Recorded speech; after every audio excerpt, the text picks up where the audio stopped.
এই পূর্ণিমার চাঁদ সাক্ষী থাক, আমি তোমাকে শুধু মা নয়, জীবনসঙ্গী হিসেবে চাই। গতকাল পূর্ণিমা ছিল। ছাদে গিয়েছিলাম কাপড় নামাতে। চাঁদের আলো সারা ছাদ রূপালি হয়ে আছে। ছেলে হঠাৎ ছাদে উঠে এল। মা, কি সুন্দর চাঁদ! হ্যাঁ, খুবই সুন্দর গু। দুজনেই চাঁদের দিকে তাকিয়ে দাঁড়ালাম। হঠাৎ ছেলে আমার পাশে এসে দাঁড়িয়ে বলল, মা, এই চাঁদের আলো তোমাকে আরও সুন্দর লাগছে গু। আমি হাসলাম। বাজে কথা বলিস না গি। না মা, আমি সত্য বলছি। তুমি জানো, আমি প্রতি পূর্ণিমার রাতে ছাদে এসে চাঁদের কাছে একটা ইচ্ছা প্রকাশ করি গি। কি ইচ্ছা? ছেলে আমার হাত ধরল। ইচ্ছা করি তুমি আমার স্ত্রী হও। এই পূর্ণিমার চাঁদের মতো পূর্ণ হোক আমাদের জীবন। আমার হাত তার হাত থেকে ছাড়ানোর চেষ্টা করলাম। কিন্তু সে আরও শক্ত করে ধরল। মা, আমি জানি এটা অস্বাভাবিক। কিন্তু এই চাঁদ সাক্ষী, আমি তোমাকে একজন পুরুষের মতো ভালোবাসি। চাঁদের আলো আমার মুখে পড়ছিল। ছেলের চোখেও সেই আলোর প্রতিফলন। আমি তোমাকে বিয়ে করতে চাই। আমরা এই বাড়ি ছেড়ে অন্য কোথাও চলে যাব। নতুন নাম নিয়ে, নতুন পরিচয় নিয়ে। কি তুই কি বলছিস জানিস? আমি জানি মা। কিন্তু ভালোবাসায় কোনো বাধা মানে না। এই চাঁদের মতো আমাদের ভালোবাসাও পূর্ণতা পাবে গি। রাতের হাওয়া আমার শাড়ি উড়িয়ে দিচ্ছিল। ছেলের কথা আমার কানে বাজছিল। চাঁদ দেখে আর ভালো লাগছিল না। ছাদ থেকে নেমে গেলাম। এই গল্পটি সম্পূর্ণ শুনলে আপনাদের পানি অটোমেটিক বের হয়ে যাবে, সো যত দ্রুত সম্ভব হাতের কাছে টিস্যু নিয়ে বসে পড়ো।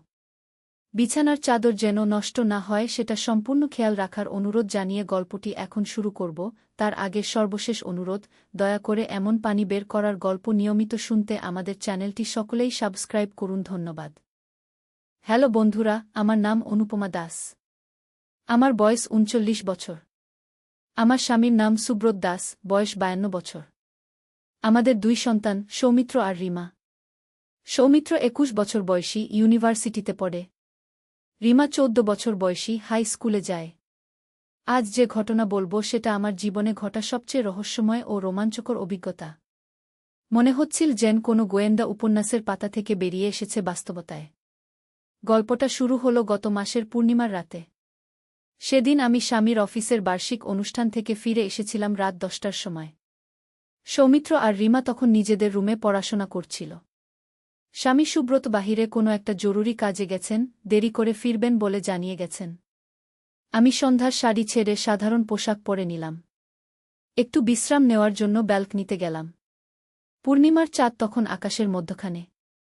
চাঁদের আলো সারা আঙিনা রূপালি হয়ে আছে। হঠাৎ করে আমার কানে ভেসে এল একটা অদ্ভুত আওয়াজ। মনে হলো কেউ যেন আমার নাম ডাকছে। কিন্তু স্বর চেনা লাগছে না। আওয়াজটা আসছে আমাদের বাগানের দিক থেকে। অনুপমা, অনুপমা ঘি। আমি ব্যালকনি থেকে নিচের দিকে তাকালাম। কিন্তু কাউকে দেখলাম না। চাঁদের আলো, বাগানের গাছপালা স্পষ্ট দেখা যাচ্ছে। কিন্তু কোনো মানুষের ছায়া নেই।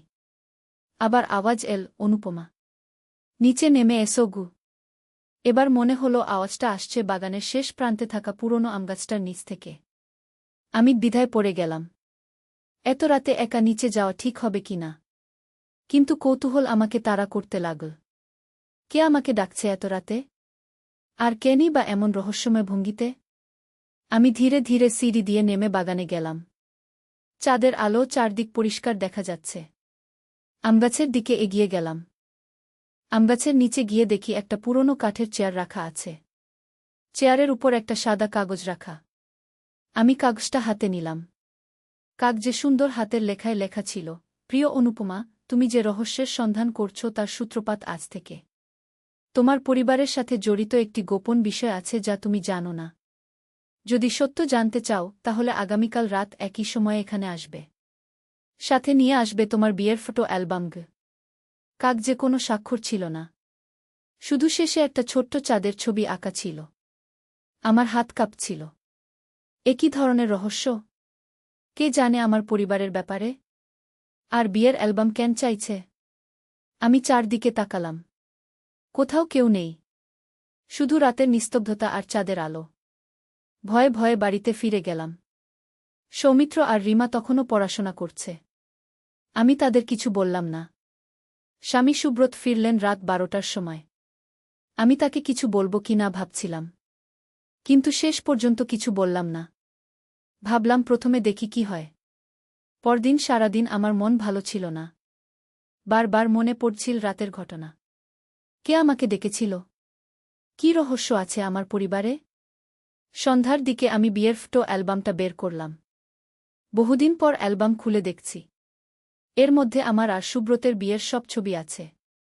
আত্মীয় স্বজনদের ছবি আছে। রাত 10টার সময় আমি আবার বাগানে গেলাম। অ্যালবাম নিয়ে গেছি। এবারও আমগাছের নিচে সেই চেয়ার রাখা। আর চেয়ারে আরেকটা কাগজ। কাগজে লেখা ছিল, তুমি এসেছ দেখে ভালো লাগল। এবার অ্যালবাম খুলে পাতা নম্বর 17 দেখো। সেই পাতার তৃতীয় ছবির দিকে মনোযোগ দাও। আমি অ্যালবাম খুলে পাতা 17 খুঁজে বের করলাম। সেই পাতায় আমাদের বিয়ের সময়কার পারিবারিক ছবি আছে। তৃতীয় ছবিতে দেখি আমি আর সুব্রত বসে আছি। আর আমাদের পিছনে দাঁড়িয়ে আছে বিভিন্ন আত্মীয় স্বজন। চাঁদের আলো ছবিটা ভালো করে দেখতে পারছিলাম না। আমি মোবাইলের টর্চ জ্বালিয়ে ছবিটা দেখলাম। হঠাৎ করে আমার চোখ আটকে গেল এক জায়গায়। ছবির একদম ডান পাশে একটু দূরে দাঁড়িয়ে আছে একজন মধ্যবয়সী মহিলা। মহিলাটার মুখ অর্ধেক ছায়ে ঢাকা। কিন্তু যতটুকু দেখা যাচ্ছে সেটা অদ্ভুত লাগছে। মহিলাটার চোখ দুটো অন্যদের থেকে ভিন্ন। চোখের দৃষ্টি সরাসরি ক্যামেরার দিকে। আর চোখের ভাব এমন যেন সে কিছু জানে যা অন্যরা জানে না। আমি ছবিটা আরও ভালো করে দেখলাম। মহিলাটাকে আমার চেনা মনে হচ্ছে। কিন্তু কোথায় দেখেছি মনে করতে পারছি না। এমন সময় আমার পিছন থেকে একটা কণ্ঠস্বর ভেসে এল, চিনতে পারছ তাকে? আমি চমকে পিছনে ঘুরে তাকালাম। দেখি একজন মহিলা দাঁড়িয়ে আছে। বয়স প্রায় 50-এর কাছাকাছি হবে। লম্বা চুল, পরনে সাদা শাড়ি। চাঁদের আলো তার মুখ স্পষ্ট দেখা যাচ্ছে। আপনি কে? আমি জিজ্ঞেস করলাম। মহিলা হাসল। আমি সেই মানুষ যাকে তুমি ছবিতে দেখছিলে গু। আমি আবার ছবির দিকে তাকালাম। সত্যিই ছবির মহিলা আর সামনের মহিলার মুখ একই রকম। তবে ছবিতে যার বয়স 40-এর কাছাকাছি, সামনের জন এখন 50-এর। কিন্তু এটা কি করে সম্ভব? বিয়েতে তো আপনাকে আমি দেখিনি গি। দেখনি? না দেখার ভান করেছ, মহিলা বলল। আমি বিভ্রান্ত হয়ে গেলাম। আমি বুঝতে পারছি না গি। মহিলা কাছে এসে বসল। অনুপমা, তুমি কি জানো তোমার স্বামীর প্রথম বিয়ে হয়েছিল? আমার মাথা ঘুরে গেল। কি বলছেন আপনি? সুব্রতের প্রথম বিয়ে? এ কী ধরনের কথা? আমি সুব্রতের প্রথম স্ত্রী। আমার নাম প্রীতিলতা গু। মনে হলো যেন মাটি আমার পায়ের নিচ থেকে সরে যাচ্ছে। আমি চেয়ারে বসে পড়লাম। এটা হতে পারে না। সুব্রত আমাকে বলেছে আমিই তার প্রথম স্ত্রী গো। তাহলে সে মিথ্যা বলেছে। আমাদের বিয়ে হয়েছিল আজ থেকে 25 বছর আগে। তোমাদের বিয়ের 3 বছর আগে গু। আমার মনে হচ্ছিল স্বপ্ন দেখছি। কিন্তু আপনি কোথায় ছিলেন এতদিন? কেন আমার সামনে আসেননি? প্রীতিলতা দীর্ঘশ্বাস ফেল। এটা একটা লম্বা গল্প। আমি আর সুব্রতের মধ্যে কিছু সমস্যা হয়েছিল। তারপর আমি এই শহর ছেড়ে চলে গিয়েছিলাম। অন্য শহরে গিয়ে নতুন করে জীবন শুরু করেছিলাম গো। তাহলে এখন কেন ফিরে এসেছেন? কারণ আমার মেয়ে। আমি আর সুব্রতের একটা মেয়ে আছে। তার নাম ঈশিতা। তার বয়স এখন 23 বছর। আমার চোখের সামনে অন্ধকার নেমে এল। মেজে? সুব্রতের আরও একটা মেয়ে? হ্যাঁ। আর এখন সেই মেয়ের কিছু সমস্যা হয়েছে। তার চিকিৎসার জন্য তার বাবার সাহায্য দরকার। আমি কিছুক্ষণ কিছু বলতে পারলাম না। এত বড় একটা সত্য আমার কাছে লুকিয়ে রেখেছে সুব্রত। তার আরও একটা স্ত্রী আছে, আরও একটা মেয়ে আছে। আপনি কি প্রমাণ দিতে পারবেন যে আপনার কথা সত্যি? প্রীতিলতা তার ব্যাগ থেকে একটা ফাইল বের করল। এখানে আমাদের বিয়ের সার্টিফিকেট আছে। ঈশিতার জন্ম সার্টিফিকেট আছে। আর আছে আমাদের বিয়ের কিছু ছবি। আমি ফাইল খুলে দেখলাম। সত্যিই সুব্রতের সাথে প্রীতিলতার বিয়ের কাগজপত্র আছে। ঈশিতার জন্ম সার্টিফিকেটে বাবার নাম সুব্রত দাস লেখা। আর ছবিতে দেখি অনেক তরুণ সুব্রত। তার সাথে এই প্রীতিলতা, তবে অনেক কম বয়সে। দুজনেই খুব খুশি দেখাচ্ছে। কিন্তু আপনারা ডিভোর্স নিয়েছিলেন? না, ডিভোর্স নিইনি। আমি শুধু চলে গিয়েছিলাম। আইনত আমি এখনও সুব্রতের স্ত্রী গো। এই কথা শুনে আমার মনে হলো যেন মাথায় বাজ পড়েছে। তাহলে আমার বিয়েটাই অবৈধ? তার মানে আমার বিয়ে? তোমার বিয়ে আইন তো বৈধ নয়। কারণ সুব্রত তখন ইতিমধ্যে বিবাহিত ছিল। আমি দাঁড়িয়ে পড়লাম। মনে হচ্ছিল পুরো পৃথিবী ঘুরছে। এটা হতে পারে না। আমি স্বামীকে জিজ্ঞেস করব গু। অবশ্যই জিজ্ঞেস করো। কিন্তু তার আগে একটা কথা বলি। আমি তোমাদের সংসার ভাঙতে চাই না। আমি শুধু চাই আমার মেয়ের চিকিৎসার জন্য সুব্রত কিছু সাহায্য করুক। কী ধরনের সাহায্য? ঈশিতার কিডনিতে সমস্যা হয়েছে। তার একটা কিডনি ট্রান্সপ্ল্যান্ট দরকার। আর সুব্রতের কিডনি ম্যাচ করে। আমি চাই সে তার মেয়েকে একটা কিডনি দিক। আমার মাথা ঝিমঝিম করতে লাগল। এতসব কিছু একসাথে। প্রথম স্ত্রী, আরেকটা মেয়ে, কিডনি ট্রান্সপ্ল্যান্ট। আমি এখন আর কিছু ভাবতে পারছি না। আমাকে একটু সময় দিন। প্রীতিলতা দাঁড়িয়ে উঠল। আমি তোমাকে 3 দিন সময় দিচ্ছি। এই 3 দিনে সুব্রতের সাথে কথা বলো। আর আগামী পরশু রাতে আবার এখানে এসো।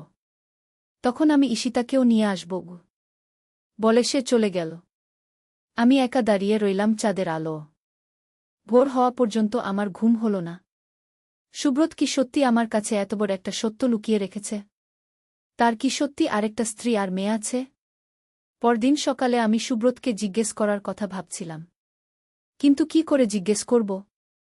হঠাৎ করে এসে বলব যে তোমার প্রথম স্ত্রীর সাথে আমার দেখা হয়েছে? দুপুরে সুব্রত অফিস থেকে ফিরে এসেছে। আমি তাকে বললাম, আমার সাথে একটু কথা আছে কি? কি কথা? সে জিজ্ঞেস করল। আমি সরাসরি বলার সাহস পেলাম না। তাই ঘুরিয়ে বললাম, তোমার বিয়ের আগে কোনো সম্পর্ক ছিল? সুব্রত একটু অবাক হল। এ ধরনের প্রশ্ন কেন হঠাৎ? শুধু জানতে চাইছি গু। না, কোনো সম্পর্ক ছিল না। তুমিই আমার প্রথম ঘ। আমি দেখলাম সে সরাসরি মিথ্যা বলছে। তার চোখে কোনো বিচলিত ভাব নেই। তুমি নিশ্চিত? কখনো বিয়ের কথাবার্তা হয়নি? অনুপমা, এসব কি? হঠাৎ করে এ ধরনের প্রশ্ন কেন করছ? আমি বুঝলাম এভাবে সত্য বের করা যাবে না। কিছু না, শুধু এমনি।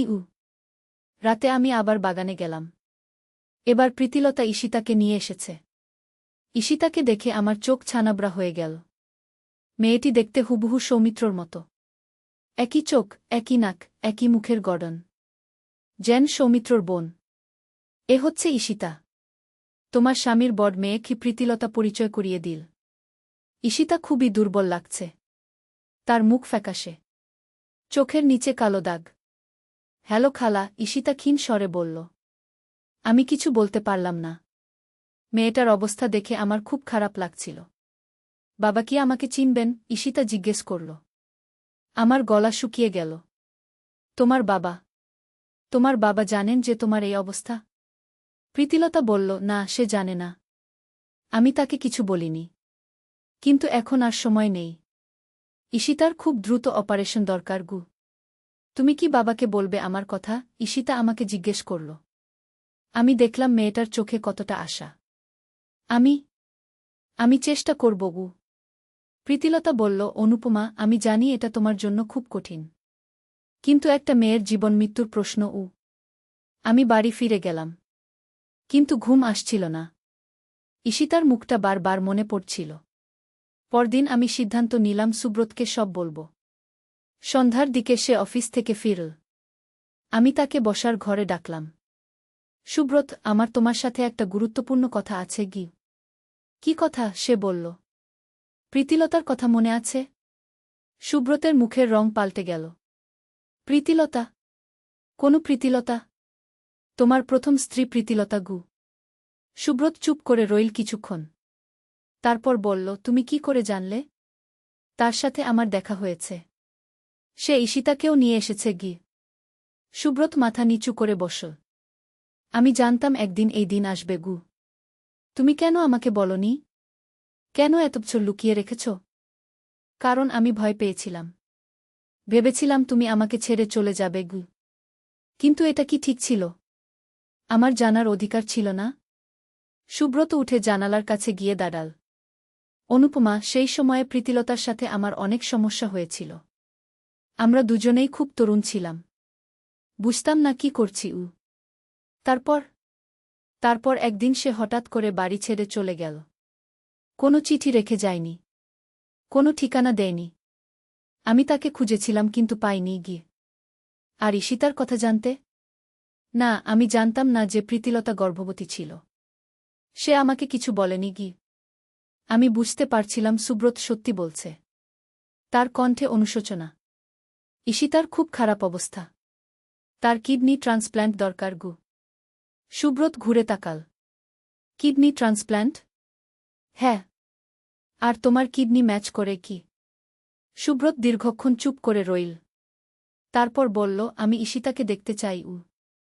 আমি প্রীতিলতাকে খবর দিলাম। পরদিন সন্ধ্যায় তারা আমাদের বাড়িতে এল। সুব্রত যখন ঈশিতাকে দেখল তখন তার চোখে পানি চলে এল। এ আমার মেয়ে। এ দেখতে একদম আমার মতো। ঈশিতা অনেকক্ষণ তার বাবার দিকে তাকিয়ে রইল।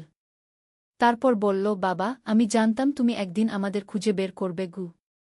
সুব্রত মেজেকে কোলে নিল। মাফ করে দাও বাবা।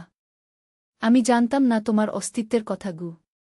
পরদিন আমরা হাসপাতালে গেলাম। ডাক্তাররা সুব্রতের নানা পরীক্ষা করল।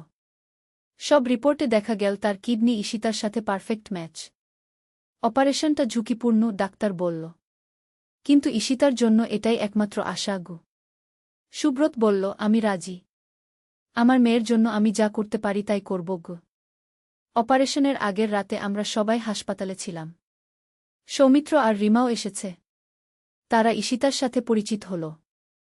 এখন থেকে ঈশিতা আমাদের বড় বোন, রিমা বলল। সৌমিত্র বলল, দিদি, তোমার ঠিক হয়ে যাবে। বাবা তোমাকে সুস্থ করে দেবে গি। প্রীতিলতা আমার কাছে এল। অনুপমা, তোমাকে অনেক ধন্যবাদ। তুমি না থাকলে এটা সম্ভব হতো না গি। আমি বললাম, আমরা একটা পরিবার। পরিবারের কেউ বিপদে থাকলে সবাই মিলে সাহায্য করতে হয় গি। পরদিন সকালে অপারেশন শুরু হল। দুটো আলাদা থিয়েটারে সুব্রত আর ঈশিতার অপারেশন হচ্ছিল। আমরা সবাই বাইরে অপেক্ষা করছিলাম। প্রীতিলতা অনেক চিন্তিত। আমি তার হাত ধরে বললাম, চিন্তা করো না। সব ঠিক হয়ে যাবে। 6 ঘন্টা পর ডাক্তার বেরিয়ে এল। অপারেশন সফল হয়েছে। দুজনেই ভালো আছে গি। আমরা সবাই খুশিতে আত্মহারা হয়ে গেলাম। কয়েক সপ্তাহ পর সুব্রত আর ঈশিতা দুজনেই পুরোপুরি সুস্থ হয়ে গেল। ঈশিতার মুখে আবার হাসি ফিরে এল। একদিন প্রীতিলতা আমাদের বাড়িতে এল। সে বলল, অনুপমা, আমি এই শহর ছেড়ে চলে যেতে চাই। ঈশিতাও চায়। কেন? তোমরা এখানেই থাকো গো। না, এটা ঠিক হবে না। তোমাদের সংসারে আমরা সমস্যা হয়ে দাঁড়াব। আমি বললাম, তোমরা কোনো সমস্যা নও। আমরা সবাই একসাথে থাকতে পারি গিয়ে। কিন্তু প্রীতিলতা তার সিদ্ধান্তে অটল রইল। কয়েকদিন পর সে আর ঈশিতা আমেরিকা চলে গেল। সেখানে প্রীতিলতার একটা চাকরির সুযোগ হয়েছিল। যাওয়ার আগে ঈশিতা আমাকে বলেছিল, খালা, তুমি আমার দ্বিতীয় মা। তুমি না থাকলে আমি বাঁচতাম না গি। এখন ঈশিতা আমেরিকায় ভালো আছে। মাঝে মাঝে ফোন দেয়, ভিডিও কল করে। সৌমিত্র আর রিমার সাথে নিয়মিত কথা বলে। সুব্রত আর আমার সম্পর্ক আরও গভীর হয়েছে। আমরা দুজনে মিলে সিদ্ধান্ত নিয়েছি আর কোনো গোপনীয়তা রাখব না। এই গল্পের মাধ্যমে আমি বুঝেছি পরিবার মানে শুধু রক্তের সম্পর্ক নয়, ভালোবাসা আর বিশ্বাসের সম্পর্কও। যখন কেউ বিপদে পড়ে তখন সবাই মিলে তার পাশে দাঁড়ানোর নামই পরিবার। কিন্তু এই গল্প এখানেই শেষ নয়। কয়েক মাস পর আরেকটা রহস্যময় ঘটনা ঘটল। একদিন সকালে আমি বাগানে গিয়ে দেখি সেই পুরনো আমগাছের নিচে একটা ছোট্ট বাক্স রাখা। বাক্সের উপর আমার নাম লেখা। আমি বাক্স খুলে দেখি ভিতরে একটা পুরনো ডায়েরি আর একটা চিঠি। চিঠিতে লেখা ছিল, প্রিয় অনুপমা, এই ডায়েরিটি তোমার মায়ের। তোমার মা মারা যাওয়ার আগে এটি আমার কাছে রেখে গিয়েছিলেন। তিনি বলেছিলেন ঠিক সময়ে তোমাকে দিতে। আমি মনে করি এখনই সেই সময়। তোমার মামা অশোক। কিন্তু আমার তো কোনো মামা অশোক নেই। আমার মায়েরও কোনো ভাই ছিল না। আমি ডায়েরি খুলে পড়তে শুরু করলাম। প্রথম পাতাতেই আমার মায়ের হাতের লেখায় লেখা, আমার প্রিয় মেয়ে অনুপমা, যখন তুমি এই ডায়েরি পড়বে তখন হয়তো আমি আর এই পৃথিবীতে থাকব না। কিন্তু কিছু সত্য তোমার জানা দরকার। আমার হাত কাঁপছিল। মায়ের আর কি গোপন কথা আছে? ডায়েরির পরের পাতায় লেখা ছিল, অনুপমা, তুমি আমার নিজের মেয়ে নও। তুমি দত্তক নেওয়া। তোমার আসল মা আমার সবচেয়ে প্রিয় বন্ধু ছিল। তার নাম ছিল মালতী। আমার মাথা ঝিমঝিম করতে লাগল। আমি দত্তক নেওয়া? এটা হতে পারে না। ডায়েরিতে আরও লেখা ছিল, মালতী একটি গোপন প্রেমের সম্পর্কে জড়িয়ে পড়েছিল। তার সন্তান হওয়ার পর সেই ব্যক্তি তাকে ছেড়ে চলে গেল। মালতী খুবই অসুস্থ ছিল। সে আমাকে অনুরোধ করেছিল তোমার দেখভাল করার জন্য। আমি আর পড়তে পারছিলাম না। এতসব কিছু একসাথে। প্রথমে স্বামীর গোপন বিয়ে, তারপর নিজের জন্মের সত্য। আমি ডায়েরি নিয়ে ঘরে গেলাম। সুব্রত অফিসে গেছে। সৌমিত্র আর রিমা স্কুল কলেজে। আমি আবার ডায়েরি খুলে পড়তে শুরু করলাম। মায়ের লেখায় আরও জানলাম, তোমার আসল বাবার নাম দেবব্রত সেন। সে তখন একটি বিশ্ববিদ্যালয়ে পড়াত। খুবই সুদর্শন আর মেধাবী ছিল। কিন্তু চরিত্রে দুর্বল ছিল। মালতী তাকে অনেক ভালোবাসত। কিন্তু যখন সে জানতে পারল মালতী গর্ভবতী, তখন সে পালিয়ে গেল। শুনেছি সে বিদেশে চলে গেছে। তোমার জন্মের সময় মালতী খুবই দুর্বল ছিল। তুমি জন্মানোর ৩ দিন পর সে মারা যায়। আমার চোখ দিয়ে পানি পড়ছিল। আমার আসল মা মারা গেছেন আমাকে জন্ম দেওয়ার ৩ দিন পরেই। ডায়েরিতে আরও লেখা ছিল, আমি আর তোমার বাবা তোমাকে নিজের সন্তানের মতো ভালোবেসেছি। কখনো বুঝতে দিইনি যে তুমি দত্তক। কিন্তু মনে করেছি একদিন তোমার সত্য জানা উচিতকে। তোমার আসল বাবা দেবব্রত এখন কোথায় আছে জানি না। তবে শুনেছি সে এখন দেশে ফিরে এসেছে। হয়তো তুমি চাইলে তাকে খুঁজে বের করতে পারবে। আমি ডায়েরি বন্ধ করে দিলাম। এত রহস্য, এত গোপনীয়তা। কেন আমার জীবনে এতসব জটিলতা? সন্ধ্যায় সুব্রত এল। আমি তাকে ডায়েরির কথা বললাম। তুমি কি করতে চাও? সুব্রত জিজ্ঞেস করল। আমি জানি না। একদিকে কৌতূহল, অন্যদিকে ভয়। তোমার আসল বাবার খোঁজ নেবে? আমি কিছুক্ষণ ভেবে বললাম, হ্যাঁ, আমি তাকে খুঁজে বের করতে চাই। অন্তত একবার দেখতে চাই কেমন মানুষ আমার জন্ম দিয়েছে। পরদিন আমি স্থানীয় পত্রিকায় একটি বিজ্ঞাপন দিলাম, দেবব্রত সেন, যিনি ৩০ বছর আগে বিশ্ববিদ্যালয়ে পড়াতেন, তার সন্ধান করা হচ্ছে।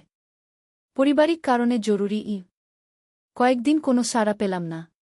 তারপর একদিন একটি ফোন এল। আমি দেবব্রত সেনের সাথে কথা বলতে চাই, আমি বললাম। আমি দেবব্রত। আপনি কে? আমার গলা শুকিয়ে গেল। আমি অনুপমা। মালতীর মেয়ে। ওপাশে লম্বা নিস্তব্ধতা। তারপর কাপা কণ্ঠে বলল, মালতীর মেয়ে? তুমি বেঁচে আছো? হ্যাঁ, আমি বেঁচে আছি। আর আমি জানতে চাই কেন তুমি আমার মাকে একা ছেড়ে গিয়েছিলে। আমি তোমাদের সাথে দেখা করতে চাই। তোমরা কোথায় থাকো? আমি আমাদের ঠিকানা দিলাম। পরদিন দেবব্রত আমাদের বাড়িতে এল। একজন ষাটের কোঠায় মানুষ। চুল পাকা, কিন্তু চোখে এখনও তারুণ্য। তুমি দেখতে হুবহু তোমার মায়ের মতো, সে বলল। আমি তার দিকে তাকিয়ে রইলাম। এই মানুষটি আমার আসল বাবা। কেন তুমি আমাদের ছেড়ে গিয়েছিলে? আমি জিজ্ঞেস করলাম। দেবব্রত মাথা নিচু করে বসল।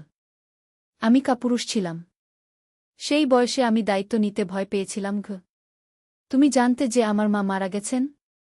হ্যাঁ, পরে জেনেছিলাম। আমি খুব অনুতপ্ত। আর আমার খোঁজ নিতে মনে হয়নি? হয়েছে। অনেকবার হয়েছে। কিন্তু সাহস পাইনি। ভেবেছি তোমার নিশ্চয় ভালো পরিবার হয়েছে। আমি গিয়ে সেটা নষ্ট করব কেন? আমি বুঝতে পারছিলাম দেবব্রত সত্যি অনুতপ্ত। কিন্তু তাতে আমার মনের ব্যথা কমছিল না। তুমি এখন কি করো? আমি জিজ্ঞেস করলাম। আমি একটা প্রকাশনা সংস্থার মালিক। বই প্রকাশ করি। পরিবার? আমি বিয়ে করিনি। তোমাদের ছেড়ে যাওয়ার পর আর কোনো সম্পর্কে জড়াইনি। আমি অবাক হলাম। কেন? কারণ আমি নিজেকে ক্ষমা করতে পারিনি। মালতী আর তোমার প্রতি যে অন্যায় করেছি, সেই অপরাধবোধ আমাকে সারা জীবন তাড়া করেছে। এই কথা শুনে আমার মনে কিছুটা দয়া হল। তুমি এখন কি চাও? আমি জিজ্ঞেস করলাম। আমি চাই তুমি আমাকে ক্ষমা করো। আর যদি সম্ভব হয় তাহলে আমাকে তোমার জীবনে একটু জায়গা দাও। আমি কিছুক্ষণ চুপ করে রইলাম। তারপর বললাম, আমি তোমাকে ক্ষমা করলাম। কিন্তু আমার বাবা একজনই, যিনি আমাকে বধ করেছেন। তুমি হতে পারো আমার একজন বন্ধু। দেবব্রত কৃতজ্ঞ দৃষ্টিতে আমার দিকে তাকাল। এটাই যথেষ্ট। আমি আর কিছু চাই না গে। তারপর থেকে দেবব্রত মাঝে মাঝে আমাদের বাড়িতে আসে। সৌমিত্র আর রিমার সাথে ভালো সম্পর্ক গড়ে তুলেছে। তারা তাকে দাদু বলে ডাকে। এভাবে আমার জীবনে আরও একটি নতুন অধ্যায় যুক্ত হল। কিন্তু রহস্যের শেষ এখানেও নয়। কিছুদিন পর আরেকটি অবিশ্বাস্য ঘটনা ঘটল। একদিন রিমা স্কুল থেকে ফিরে এসে বলল, মা, আমাদের স্কুলে একটা নতুন টিচার এসেছেন। তিনি বলেছেন তিনি আমাদের পরিবারকে চেনেন। কি নাম তার? আমি জিজ্ঞেস করলাম। সুমিত্রা রায়। আমার কানে এই নাম পরিচিত লাগল, কিন্তু কোথায় শুনেছি মনে করতে পারছি না। তিনি কি বলেছেন? আমি জিজ্ঞেস করলাম। তিনি বলেছেন আমাদের পরিবারের সাথে তার পুরনো সম্পর্ক আছে, আর তিনি একটা গুরুত্বপূর্ণ কথা বলতে চান। পরদিন আমি রিমার স্কুলে গেলাম। সুমিত্রা রায়ের সাথে দেখা করলাম। তিনি প্রায় 50 বছর বয়সের একজন মহিলা। দেখতে ভদ্র, কিন্তু চোখে এক ধরনের উদ্বেগ। আপনি আমাদের চেনেন? আমি জিজ্ঞেস করলাম। হ্যাঁ, আমি আপনাদের চিনি। আপনার স্বামী সুব্রত দাসকে আমি চিনি। গিয়ে কোথায় চেনেন? সুমিত্রা একটু দ্বিধা করল। তারপর বলল, এটা একটা ব্যক্তিগত বিষয়। আমি আপনাদের বাড়িতে গিয়ে কথা বলতে চাই। সন্ধ্যায় সুমিত্রা আমাদের বাড়িতে এল। সুব্রত তখন বাড়িতে। সুব্রত সুমিত্রাকে দেখেই চমকে উঠল। সুমিত্রা, তুমি? হ্যাঁ, আমি। কেমন আছো সুব্রত? আমি বুঝলাম এদের মধ্যে পরিচয় আছে। তোমরা কিভাবে পরিচিত? আমি জিজ্ঞেস করলাম। শুভ নয়। আমি তাকে কিছু বলবো কি না ভাবছিলাম, কিন্তু শেষ পর্যন্ত কিছু বললাম না। ভাবলাম প্রথমে দেখি কি হয়। পরদিন সারাদিন আমার মন ভালো ছিল না। বারবার মনে পড়ছিল রাতের ঘটনা। কে আমাকে ডেকেছিল? কি রহস্য আছে আমার পরিবারে? সন্ধ্যার দিকে আমি বিয়ের ফটো অ্যালবামটা বের করলাম। বহুদিন পর অ্যালবাম খুলে দেখছি। এর মধ্যে আমার আর সুব্রতের বিয়ের সব ছবি আছে। আত্মীয় স্বজনদের ছবি আছে। রাত 10টার সময় আমি আবার বাগানে গেলাম। অ্যালবাম নিয়ে গেছি। এবারও আমগাছের নিচে সেই চেয়ার রাখা, আর চেয়ারে আরেকটা কাগজ। কাগজে লেখা ছিল, তুমি এসেছ দেখে ভালো লাগল। এবার অ্যালবাম খুলে পাতা নম্বর 17 দেখো। সেই পাতার তৃতীয় ছবির দিকে মনোযোগ দাও। আমি অ্যালবাম খুলে পাতা 17 খুঁজে বের করলাম। সেই পাতায় আমাদের বিয়ের সময়কার পারিবারিক ছবি আছে। তৃতীয় ছবিতে দেখি আমি আর সুব্রত বসে আছি, আর আমাদের পিছনে দাঁড়িয়ে আছে বিভিন্ন আত্মীয় স্বজন। চাঁদের আলো ছবিটা ভালো করে দেখতে পারছিলাম না। আমি মোবাইলের টর্চ জ্বালিয়ে ছবিটা দেখলাম। হঠাৎ করে আমার চোখ আটকে গেল এক জায়গায়। ছবির একদম ডান পাশে একটু দূরে দাঁড়িয়ে আছে একজন মধ্যবয়সী মহিলা। মহিলাটার মুখ অর্ধেক ছায়ে ঢাকা, কিন্তু যতটুকু দেখা যাচ্ছে সেটা অদ্ভুত লাগছে। মহিলাটার চোখ দুটো অন্যদের থেকে ভিন্ন। চোখের দৃষ্টি সরাসরি ক্যামেরার দিকে, আর চোখের ভাব এমন যেন সে কিছু জানে যা অন্যরা জানে না। আমি ছবিটা আরও ভালো করে দেখলাম। মহিলাটাকে আমার চেনা মনে হচ্ছে, কিন্তু কোথায় দেখেছি মনে করতে পারছি না। এমন সময় আমার পিছন থেকে একটা কণ্ঠস্বর ভেসে এল, চিনতে পারছ তাকে? আমি চমকে পিছনে ঘুরে তাকালাম। দেখি একজন মহিলা দাঁড়িয়ে আছে। বয়স প্রায় 50-এর কাছাকাছি হবে। লম্বা চুল, পরনে সাদা শাড়ি। চাঁদের আলো তার মুখ স্পষ্ট দেখা যাচ্ছে। আপনি কে? আমি জিজ্ঞেস করলাম। মহিলা হাসল। আমি সেই মানুষ যাকে তুমি ছবিতে দেখছিলে। আমি আবার ছবির দিকে তাকালাম। সত্যিই ছবির মহিলা আর সামনের মহিলার মুখ একই রকম।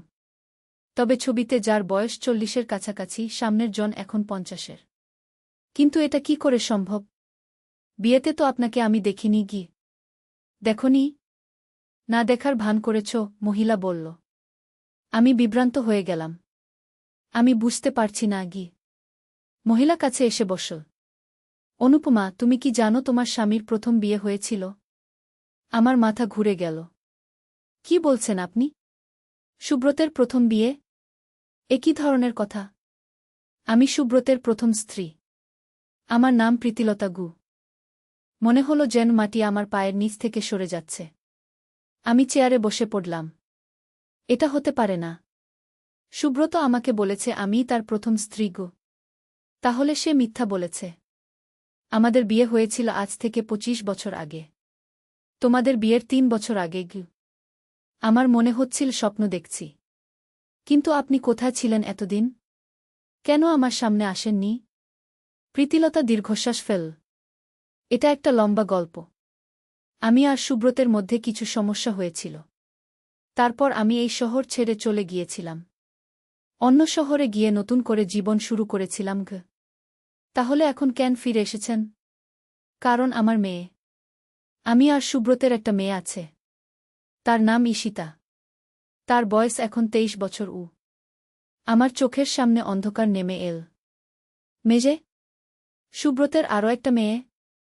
হ্যাঁ। আর এখন সেই মেয়ের কিছু সমস্যা হয়েছে। তার চিকিৎসার জন্য তার বাবার সাহায্য দরকার। আমি কিছুক্ষণ কিছু বলতে পারলাম না। এত বড় একটা সত্য আমার কাছে লুকিয়ে রেখেছে সুব্রত। তার আরও একটা স্ত্রী আছে, আরও একটা মেয়ে আছে। আপনি কি প্রমাণ দিতে পারবেন যে আপনার কথা সত্যি? প্রীতিলতা তার ব্যাগ থেকে একটা ফাইল বের করল। এখানে আমাদের বিয়ের সার্টিফিকেট আছে। ঈশিতার জন্ম সার্টিফিকেট আছে। আর আছে আমাদের বিয়ের কিছু ছবি। আমি ফাইল খুলে দেখলাম। সত্যিই সুব্রতের সাথে প্রীতিলতার বিয়ের কাগজপত্র আছে। ঈশিতার জন্ম সার্টিফিকেটে বাবার নাম সুব্রত দাস লেখা। আর ছবিতে দেখি অনেক তরুণ সুব্রত। তার সাথে এই প্রীতিলতা, তবে অনেক কম বয়সে। দুজনেই খুব খুশি দেখাচ্ছে। কিন্তু আপনারা ডিভোর্স নিয়েছিলেন? না, ডিভোর্স নিইনি। আমি শুধু চলে গিয়েছিলাম। আইনত আমি এখনও সুব্রতের স্ত্রী। এই কথা শুনে আমার মনে হলো যেন মাথায় বাজ পড়েছে। তাহলে আমার বিয়েটাই অবৈধ? তার মানে আমার বিয়ে? তোমার বিয়ে আইনত বৈধ নয়। কারণ সুব্রত তখন ইতিমধ্যে বিবাহিত ছিল। আমি দাঁড়িয়ে পড়লাম। মনে হচ্ছিল পুরো পৃথিবী ঘুরছে। এটা হতে পারে না। আমি স্বামীকে জিজ্ঞেস করব। অবশ্যই জিজ্ঞেস করো। কিন্তু তার আগে একটা কথা বলি। আমি তোমাদের সংসার ভাঙতে চাই না। আমি শুধু চাই আমার মেয়ের চিকিৎসার জন্য সুব্রত কিছু সাহায্য করুক। কী ধরনের সাহায্য? ঈশিতার কিডনিতে সমস্যা হয়েছে। তার একটা কিডনি ট্রান্সপ্ল্যান্ট দরকার। আর সুব্রতের কিডনি ম্যাচ করে। আমি চাই সে তার মেয়েকে একটা কিডনি দিক। আমার মাথা ঝিমঝিম করতে লাগল। এতসব কিছু একসাথে। প্রথম স্ত্রী, আরেকটা মেয়ে, কিডনি ট্রান্সপ্ল্যান্ট। আমি এখন আর কিছু ভাবতে পারছি না। আমাকে একটু সময় দিন। প্রীতিলতা দাঁড়িয়ে উঠল। আমি তোমাকে ৩ দিন সময় দিচ্ছি। এই ৩ দিনে সুব্রতের সাথে কথা বলো। আর আগামী পরশু রাতে আবার এখানে এসো। তখন আমি ঈশিতাকেও নিয়ে আসব। বলে সে চলে গেল। আমি একা দাঁড়িয়ে রইলাম চাঁদের আলো। ভোর হওয়া পর্যন্ত আমার ঘুম হল না। সুব্রত কি সত্যি আমার কাছে এত বড় একটা সত্য লুকিয়ে রেখেছে? তার কি সত্যি আরেকটা স্ত্রী আর মেয়ে আছে? পরদিন সকালে আমি সুব্রতকে জিজ্ঞেস করার কথা ভাবছিলাম। কিন্তু কি করে জিজ্ঞেস করব? হঠাৎ করে এসে বলব যে তোমার প্রথম স্ত্রীর সাথে আমার দেখা হয়েছে? দুপুরে সুব্রত অফিস থেকে ফিরে এসেছে। আমি তাকে বললাম, আমার সাথে একটু কথা আছে। কি কথা? সে জিজ্ঞেস করল। আমি সরাসরি বলার সাহস পেলাম না। তাই ঘুরিয়ে বললাম, তোমার বিয়ের আগে কোনো সম্পর্ক ছিল? সুব্রত একটু অবাক হল। এ ধরনের প্রশ্ন কেন হঠাৎ? শুধু জানতে চাইছি। না, কোনো সম্পর্ক ছিল না। তুমিই আমার প্রথম আমি দেখলাম সে সরাসরি মিথ্যা বলছে। তার চোখে কোনো বিচলিত ভাব নেই। তুমি নিশ্চিত? কখনো বিয়ের কথাবার্তা হয়নি? অনুপমা, এসব কি? হঠাৎ করে এ ধরনের প্রশ্ন কেন করছ? আমি বুঝলাম এভাবে সত্য বের করা যাবে না। কিছু না, শুধু এমনি। রাতে আমি আবার বাগানে গেলাম। এবার প্রীতিলতা ঈশিতাকে নিয়ে এসেছে। ঈশিতাকে দেখে আমার চোখ ছানাবড়া হয়ে গেল। মেয়েটি দেখতে হুবহু সৌমিত্রর মতো। একই চোখ, একই নাক, একই মুখের গড়ন। যেন সৌমিত্রর বোন। এ হচ্ছে ঈশিতা। তোমার স্বামীর বড় মেয়ে। কি প্রীতিলতা পরিচয় করিয়ে দিল। ঈশিতা খুবই দুর্বল লাগছে। তার মুখ ফ্যাকাশে। চোখের নিচে কালো দাগ। হ্যালো খালা, ঈশিতা ক্ষীণ স্বরে বলল। আমি কিছু বলতে পারলাম না। মেয়েটার অবস্থা দেখে আমার খুব খারাপ লাগছিল। বাবা কি আমাকে চিনবেন? ঈশিতা জিজ্ঞেস করল। আমার গলা শুকিয়ে গেল। তোমার বাবা? তোমার বাবা জানেন যে তোমার এই অবস্থা? প্রীতিলতা বলল, না, সে জানে না। আমি তাকে কিছু বলিনি। কিন্তু এখন আর সময় নেই। ঈশিতার খুব দ্রুত অপারেশন দরকার গু। তুমি কি বাবাকে বলবে আমার কথা? ঈশিতা আমাকে জিজ্ঞেস করল। আমি দেখলাম মেয়েটার চোখে কতটা আশা। আমি চেষ্টা করব গু। প্রীতিলতা বলল, অনুপমা, আমি জানি এটা তোমার জন্য খুব কঠিন। কিন্তু একটা মেয়ের জীবন মৃত্যুর প্রশ্ন। আমি বাড়ি ফিরে গেলাম। কিন্তু ঘুম আসছিল না। ঈশিতার মুখটা বারবার মনে পড়ছিল। পরদিন আমি সিদ্ধান্ত নিলাম সুব্রতকে সব বলব। সন্ধ্যার দিকে সে অফিস থেকে ফিরল। আমি তাকে বসার ঘরে ডাকলাম। সুব্রত, আমার তোমার সাথে একটা গুরুত্বপূর্ণ কথা আছে গি। কি কথা? সে বলল। প্রীতিলতার কথা মনে আছে? সুব্রতের মুখের রং পাল্টে গেল। প্রীতিলতা? কোন প্রীতিলতা? তোমার প্রথম স্ত্রী প্রীতিলতা গু। সুব্রত চুপ করে রইল কিছুক্ষণ। তারপর বলল, তুমি কি করে জানলে? তার সাথে আমার দেখা হয়েছে। সে ঈশিতাকেও নিয়ে এসেছে গি। সুব্রত মাথা নিচু করে বসল। আমি জানতাম একদিন এই দিন আসবে গু। তুমি কেন আমাকে বলনি? কেন এত বছর লুকিয়ে রেখেছ? কারণ আমি ভয় পেয়েছিলাম। ভেবেছিলাম তুমি আমাকে ছেড়ে চলে যাবে গু। কিন্তু এটা কি ঠিক ছিল? আমার জানার অধিকার ছিল না? সুব্রত উঠে জানালার কাছে গিয়ে দাঁড়াল। অনুপমা, সেই সময়ে প্রীতিলতার সাথে আমার অনেক সমস্যা হয়েছিল। আমরা দুজনেই খুব তরুণ ছিলাম। বুঝতাম না কি করছি। তারপর একদিন সে হঠাৎ করে বাড়ি ছেড়ে চলে গেল। কোনো চিঠি রেখে যায়নি। কোনো ঠিকানা দেয়নি। আমি তাকে খুঁজেছিলাম কিন্তু পাইনি গিয়ে।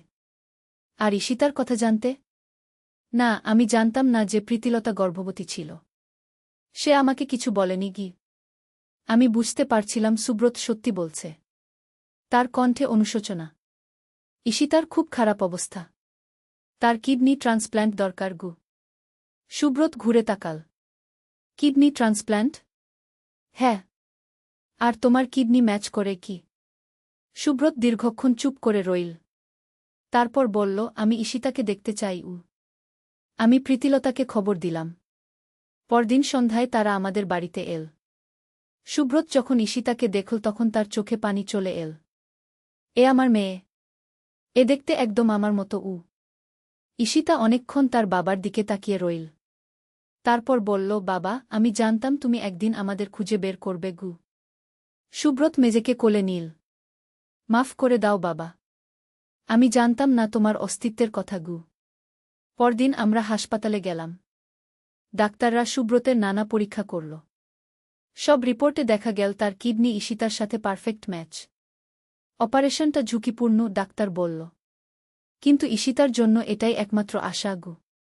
সুব্রত বলল, আমি রাজি। আমার মেয়ের জন্য আমি যা করতে পারি তাই করব গু। অপারেশনের আগের রাতে আমরা সবাই হাসপাতালে ছিলাম। সৌমিত্র আর রিমাও এসেছে। তারা ঈশিতার সাথে পরিচিত হল। এখন থেকে ঈশিতা আমাদের বড় বোন, রিমা বলল। সৌমিত্র বলল, দিদি, তোমার ঠিক হয়ে যাবে। বাবা তোমাকে সুস্থ করে দেবে গি। প্রীতিলতা আমার কাছে এল। অনুপমা, তোমাকে অনেক ধন্যবাদ। তুমি না থাকলে এটা সম্ভব হতো না গি। আমি বললাম, আমরা একটা পরিবার। পরিবারের কেউ বিপদে থাকলে সবাই মিলে সাহায্য করতে হয় গি। পরদিন সকালে অপারেশন শুরু হল। দুটো আলাদা থিয়েটারে সুব্রত আর ঈশিতার অপারেশন হচ্ছিল। আমরা সবাই বাইরে অপেক্ষা করছিলাম। প্রীতিলতা অনেক চিন্তিত। আমি তার হাত ধরে বললাম, চিন্তা করো না। সব ঠিক হয়ে যাবে। 6 ঘন্টা পর ডাক্তার বেরিয়ে এল। অপারেশন সফল হয়েছে। দুজনেই ভালো আছে গি। আমরা সবাই খুশিতে আত্মহারা হয়ে গেলাম।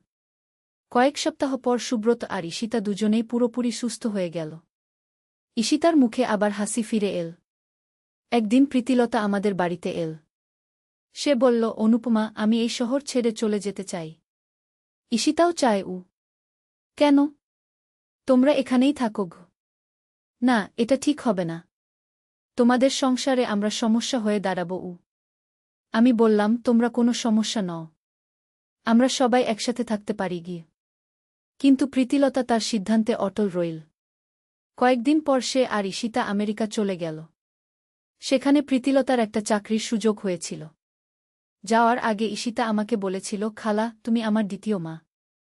তুমি না থাকলে আমি বাঁচতাম না গি। এখন ঈশিতা আমেরিকায় ভালো আছে। মাঝে মাঝে ফোন দেয়, ভিডিও কল করে। সৌমিত্র আর রিমার সাথে নিয়মিত কথা বলে। সুব্রত আর আমার সম্পর্ক আরও গভীর হয়েছে। আমরা দুজনে মিলে সিদ্ধান্ত নিয়েছি আর কোনো গোপনীয়তা রাখব না। এই গল্পের মাধ্যমে আমি বুঝেছি পরিবার মানে শুধু রক্তের সম্পর্ক নয়, ভালোবাসা আর বিশ্বাসের সম্পর্কও।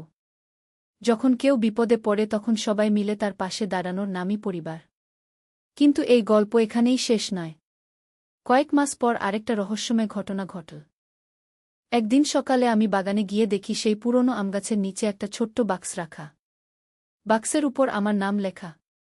আমি বাক্স খুলে দেখি ভিতরে একটা পুরনো ডায়েরি আর একটা চিঠি। চিঠিতে লেখা ছিল, প্রিয় অনুপমা, এই ডায়েরিটি তোমার মায়ের। তোমার মা মারা যাওয়ার আগে এটি আমার কাছে রেখে গিয়েছিলেন। তিনি বলেছিলেন ঠিক সময়ে তোমাকে দিতে। আমি মনে করি এখনই সেই সময়। তোমার মামা অশোকও। কিন্তু আমার তো কোনো মামা অশোক নেই। আমার মায়েরও কোনো ভাই ছিল না। আমি ডায়েরি খুলে পড়তে শুরু করলাম। প্রথম পাতাতেই আমার মায়ের হাতের লেখায় লেখা, আমার প্রিয় মেয়ে অনুপমা, যখন তুমি এই ডায়েরি পড়বে তখন হয়তো আমি আর এই পৃথিবীতে থাকব না। কিন্তু কিছু সত্য তোমার জানা দরকার। আমার হাত কাঁপছিল। মায়ের আর কি গোপন কথা আছে? ডায়েরির পরের পাতায় লেখা ছিল, অনুপমা, তুমি আমার নিজের মেয়ে নও। তুমি দত্তক নেওয়া। তোমার আসল মা আমার সবচেয়ে প্রিয় বন্ধু ছিল। তার নাম ছিল মালতী। আমার মাথা ঝিমঝিম করতে লাগল। আমি দত্তক নেওয়া? এটা হতে পারে না। ডায়েরিতে আরও লেখা ছিল, মালতী একটি গোপন প্রেমের সম্পর্কে জড়িয়ে পড়েছিল। তার সন্তান হওয়ার পর সেই ব্যক্তি তাকে ছেড়ে চলে গেল। মালতী খুবই অসুস্থ ছিল। সে আমাকে অনুরোধ করেছিল তোমার দেখভাল করার জন্য। আমি আর পড়তে পারছিলাম না। এতসব কিছু একসাথে। প্রথমে স্বামীর গোপন বিয়ে, তারপর নিজের জন্মের সত্য। আমি ডায়েরি নিয়ে ঘরে গেলাম। সুব্রত অফিসে গেছে। সৌমিত্র আর রিমা স্কুল কলেজে। আমি আবার ডায়েরি খুলে পড়তে শুরু করলাম। মায়ের লেখায় আরও জানলাম, তোমার আসল বাবার নাম দেবব্রত সেন। সে তখন একটি বিশ্ববিদ্যালয়ে পড়াত। খুবই সুদর্শন আর মেধাবী ছিল। কিন্তু চরিত্রে দুর্বল ছিল। মালতী তাকে অনেক ভালোবাসত। কিন্তু যখন সে জানতে পারল মালতী গর্ভবতী, তখন সে পালিয়ে গেল। শুনেছি সে বিদেশে চলে গেছে। তোমার জন্মের সময় মালতী খুবই দুর্বল ছিল। তুমি জন্মানোর 3 দিন পর সে মারা যায়। আমার চোখ দিয়ে পানি পড়ছিল। আমার আসল মা মারা গেছেন আমাকে জন্ম দেওয়ার 3 দিন পরেই। ডায়েরিতে আরও লেখা ছিল, আমি আর তোমার বাবা তোমাকে নিজের সন্তানের মতো ভালোবেসেছি। কখনো বুঝতে দিইনি যে তুমি দত্তক।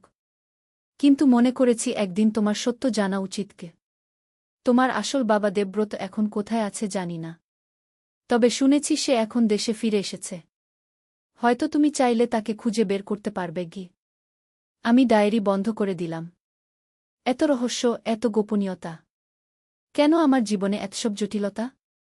সন্ধ্যায় সুব্রত এল। আমি তাকে ডায়েরির কথা বললাম। তুমি কি করতে চাও? সুব্রত জিজ্ঞেস করল। আমি জানি না। একদিকে কৌতূহল, অন্যদিকে ভয়। তোমার আসল বাবার খোঁজ নেবে? আমি কিছুক্ষণ ভেবে বললাম, হ্যাঁ, আমি তাকে খুঁজে বের করতে চাই। অন্তত একবার দেখতে চাই কেমন মানুষ আমার জন্ম দিয়েছে। পরদিন আমি স্থানীয় পত্রিকায় একটি বিজ্ঞাপন দিলাম, দেবব্রত সেন, যিনি 30 বছর আগে বিশ্ববিদ্যালয়ে পড়াতেন, তার সন্ধান করা হচ্ছে। পারিবারিক কারণে জরুরি। কয়েকদিন কোনো সাড়া পেলাম না। তারপর একদিন একটি ফোন এল। আমি দেবব্রত সেনের সাথে কথা বলতে চাই, আমি বললাম। আমি দেবব্রত। আপনি কে? আমার গলা শুকিয়ে গেল। আমি অনুপমা, মালতীর মেয়ে। ওপাশে লম্বা নিস্তব্ধতা। তারপর কাপা কণ্ঠে বলল, মালতীর মেয়ে? তুমি বেঁচে আছো? হ্যাঁ, আমি বেঁচে আছি। আর আমি জানতে চাই কেন তুমি আমার মাকে একা ছেড়ে গিয়েছিলে। আমি তোমাদের সাথে দেখা করতে চাই। তোমরা কোথায় থাকো? আমি আমাদের ঠিকানা দিলাম। পরদিন দেবব্রত আমাদের বাড়িতে এল।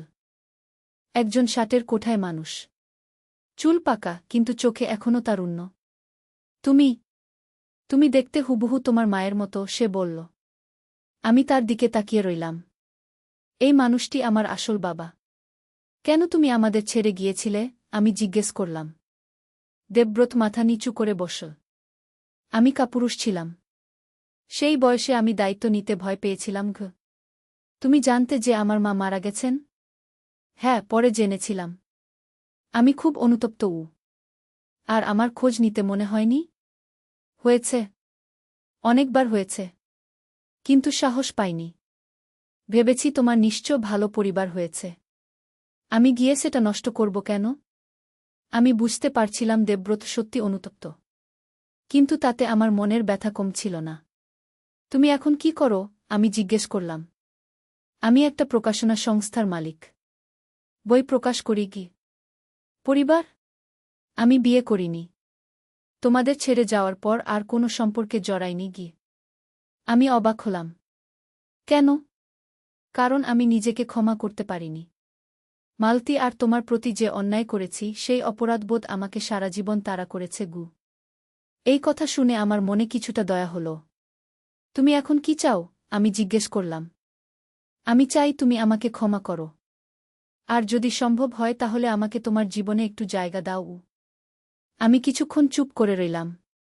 তারপর বললাম, আমি তোমাকে ক্ষমা করলাম। কিন্তু আমার বাবা একজনই, যিনি আমাকে বধ করেছেন। তুমি হতে পারো আমার একজন বন্ধু গো। দেবব্রত কৃতজ্ঞ দৃষ্টিতে আমার দিকে তাকাল। এটাই যথেষ্ট। আমি আর কিছু চাই না গে। তারপর থেকে দেবব্রত মাঝে মাঝে আমাদের বাড়িতে আসে। সৌমিত্র আর রিমার সাথে ভালো সম্পর্ক গড়ে তুলেছে। তারা তাকে দাদু বলে ডাকে। এভাবে আমার জীবনে আরও একটি নতুন অধ্যায় যুক্ত হল।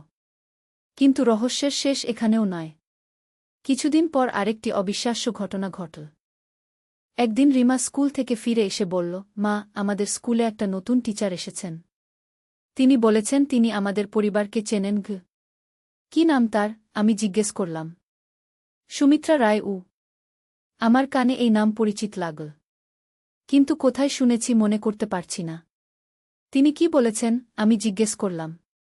তিনি বলেছেন আমাদের পরিবারের সাথে তার পুরনো সম্পর্ক আছে। আর তিনি একটা গুরুত্বপূর্ণ কথা বলতে চান। পরদিন আমি রিমার স্কুলে গেলাম। সুমিত্রা রায়ের সাথে দেখা করলাম। তিনি প্রায় 50 বছর বয়সের একজন মহিলা। দেখতে ভদ্র, কিন্তু চোখে এক ধরনের উদ্বেগ। আপনি আমাদের চেনেন? আমি জিজ্ঞেস করলাম। হ্যাঁ, আমি আপনাদের চিনি। আপনার স্বামী সুব্রত দাসকে আমি চিনি গিয়ে। কোথায় চেনেন? সুমিত্রা একটু দ্বিধা করল। তারপর বলল, এটা একটা ব্যক্তিগত বিষয়। আমি আপনাদের বাড়িতে গিয়ে কথা বলতে চাই। সন্ধ্যায় সুমিত্রা আমাদের বাড়িতে এল। সুব্রত তখন বাড়িতে। সুব্রত সুমিত্রাকে দেখেই চমকে উঠল। সুমিত্রা, তুমি? হ্যাঁ, আমি। কেমন আছো সুব্রত? আমি বুঝলাম এদের মধ্যে পরিচয় আছে। তোমরা কিভাবে পরিচিত? আমি জিজ্ঞেস করলাম। শুভ নয়। আমি তাকে কিছু বলবো কি না ভাবছিলাম। কিন্তু শেষ পর্যন্ত কিছু বললাম না। ভাবলাম প্রথমে দেখি কি হয়। পরদিন সারাদিন আমার মন ভালো ছিল না। বারবার মনে পড়ছিল রাতের ঘটনা। কে আমাকে ডেকেছিল? কি রহস্য আছে আমার পরিবারে? সন্ধ্যার দিকে আমি বিয়ের ফটো অ্যালবামটা বের করলাম। বহুদিন পর অ্যালবাম খুলে দেখছি। এর মধ্যে আমার আর সুব্রতের বিয়ের সব ছবি আছে। আত্মীয় স্বজনদের ছবি আছে। রাত 10টার সময় আমি আবার বাগানে গেলাম। অ্যালবাম নিয়ে গেছি। এবারও আমগাছের নিচে সেই চেয়ার রাখা। আর চেয়ারে আরেকটা কাগজ। কাগজে লেখা ছিল, তুমি এসেছ দেখে ভালো লাগল। এবার অ্যালবাম খুলে পাতা নম্বর 17 দেখো। সেই পাতার তৃতীয় ছবির দিকে মনোযোগ দাও। আমি অ্যালবাম খুলে পাতা 17 খুঁজে বের করলাম। সেই পাতায় আমাদের বিয়ের সময়কার পারিবারিক ছবি আছে। তৃতীয় ছবিতে দেখি আমি আর সুব্রত বসে আছি। আর আমাদের পিছনে দাঁড়িয়ে আছে বিভিন্ন আত্মীয় স্বজন। চাঁদের আলো ছবিটা ভালো করে দেখতে পারছিলাম না। আমি মোবাইলের টর্চ জ্বালিয়ে ছবিটা দেখলাম। হঠাৎ করে আমার চোখ আটকে গেল এক জায়গায়। ছবির একদম ডান পাশে একটু দূরে দাঁড়িয়ে আছে একজন মধ্যবয়সী মহিলা। মহিলাটার মুখ অর্ধেক ছায়ে ঢাকা। কিন্তু যতটুকু দেখা যাচ্ছে সেটা অদ্ভুত লাগছে। মহিলাটার চোখ দুটো অন্যদের থেকে ভিন্ন। চোখের দৃষ্টি সরাসরি ক্যামেরার দিকে। আর চোখের ভাব এমন যেন সে কিছু জানে যা অন্যরা জানে না। আমি ছবিটা আরও ভালো করে দেখলাম। মহিলাটাকে আমার চেনা মনে হচ্ছে, কিন্তু কোথায় দেখেছি মনে করতে পারছি না। এমন সময় আমার পিছন থেকে একটা কণ্ঠস্বর ভেসে এল, চিনতে পারছ তাকে? আমি চমকে পিছনে ঘুরে তাকালাম। দেখি একজন মহিলা দাঁড়িয়ে আছে। বয়স প্রায় 50-এর কাছাকাছি হবে। লম্বা চুল, পরনে সাদা শাড়ি। চাঁদের আলো, তার মুখ স্পষ্ট দেখা যাচ্ছে। আপনি কে? আমি জিজ্ঞেস করলাম। মহিলা হাসল। আমি সেই মানুষ যাকে তুমি ছবিতে দেখছিলে গু। আমি আবার ছবির দিকে তাকালাম।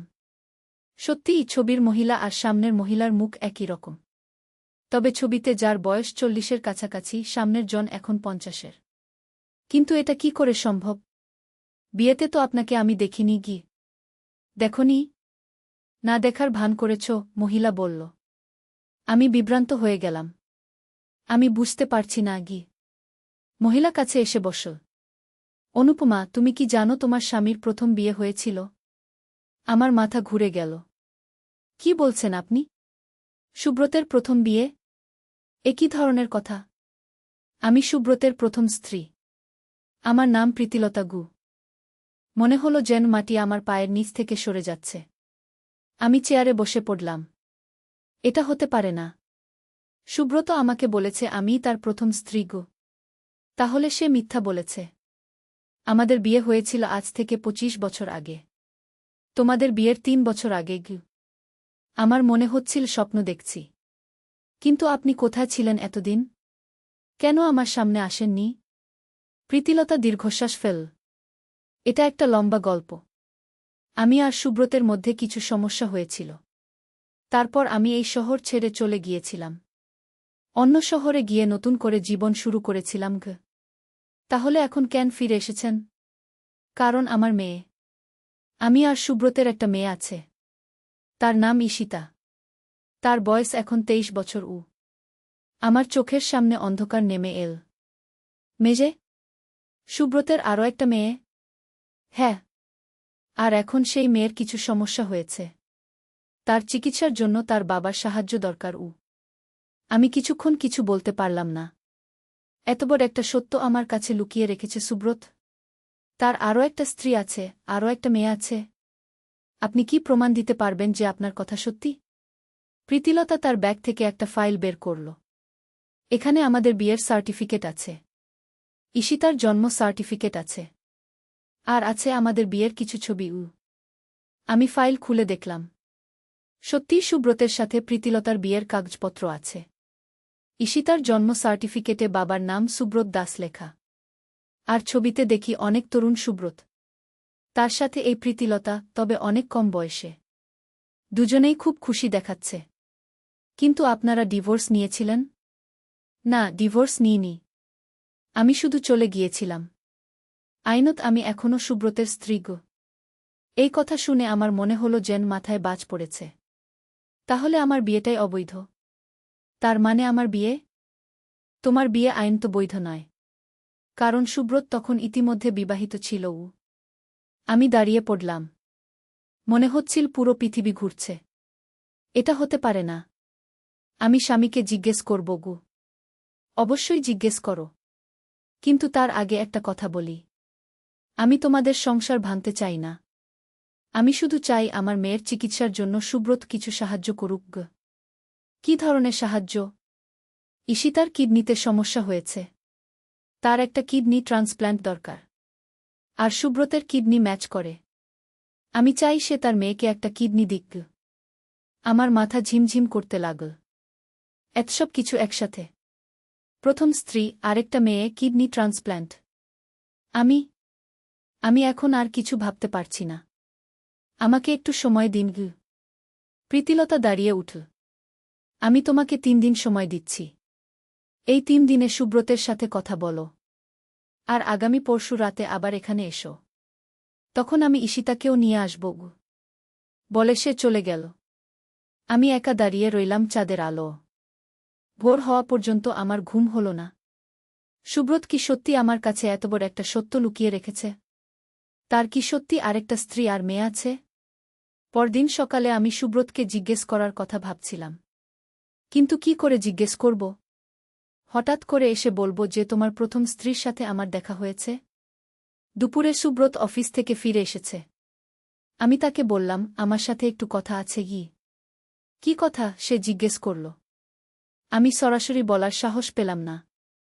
তাই ঘুরিয়ে বললাম, তোমার বিয়ের আগে কোনো সম্পর্ক ছিল? সুব্রত একটু অবাক হল। এ ধরনের প্রশ্ন কেন হঠাৎ? শুধু জানতে চাইছি গু। না, কোনো সম্পর্ক ছিল না। তুমিই আমার প্রথম ঘা। আমি দেখলাম সে সরাসরি মিথ্যা বলছে। তার চোখে কোনো বিচলিত ভাব নেই। তুমি নিশ্চিত? কখনো বিয়ের কথাবার্তা হয়নি? অনুপমা, এসব কি? হঠাৎ করে এ ধরনের প্রশ্ন কেন করছ? আমি বুঝলাম এভাবে সত্য বের করা যাবে না। কিছু না, শুধু এমনি।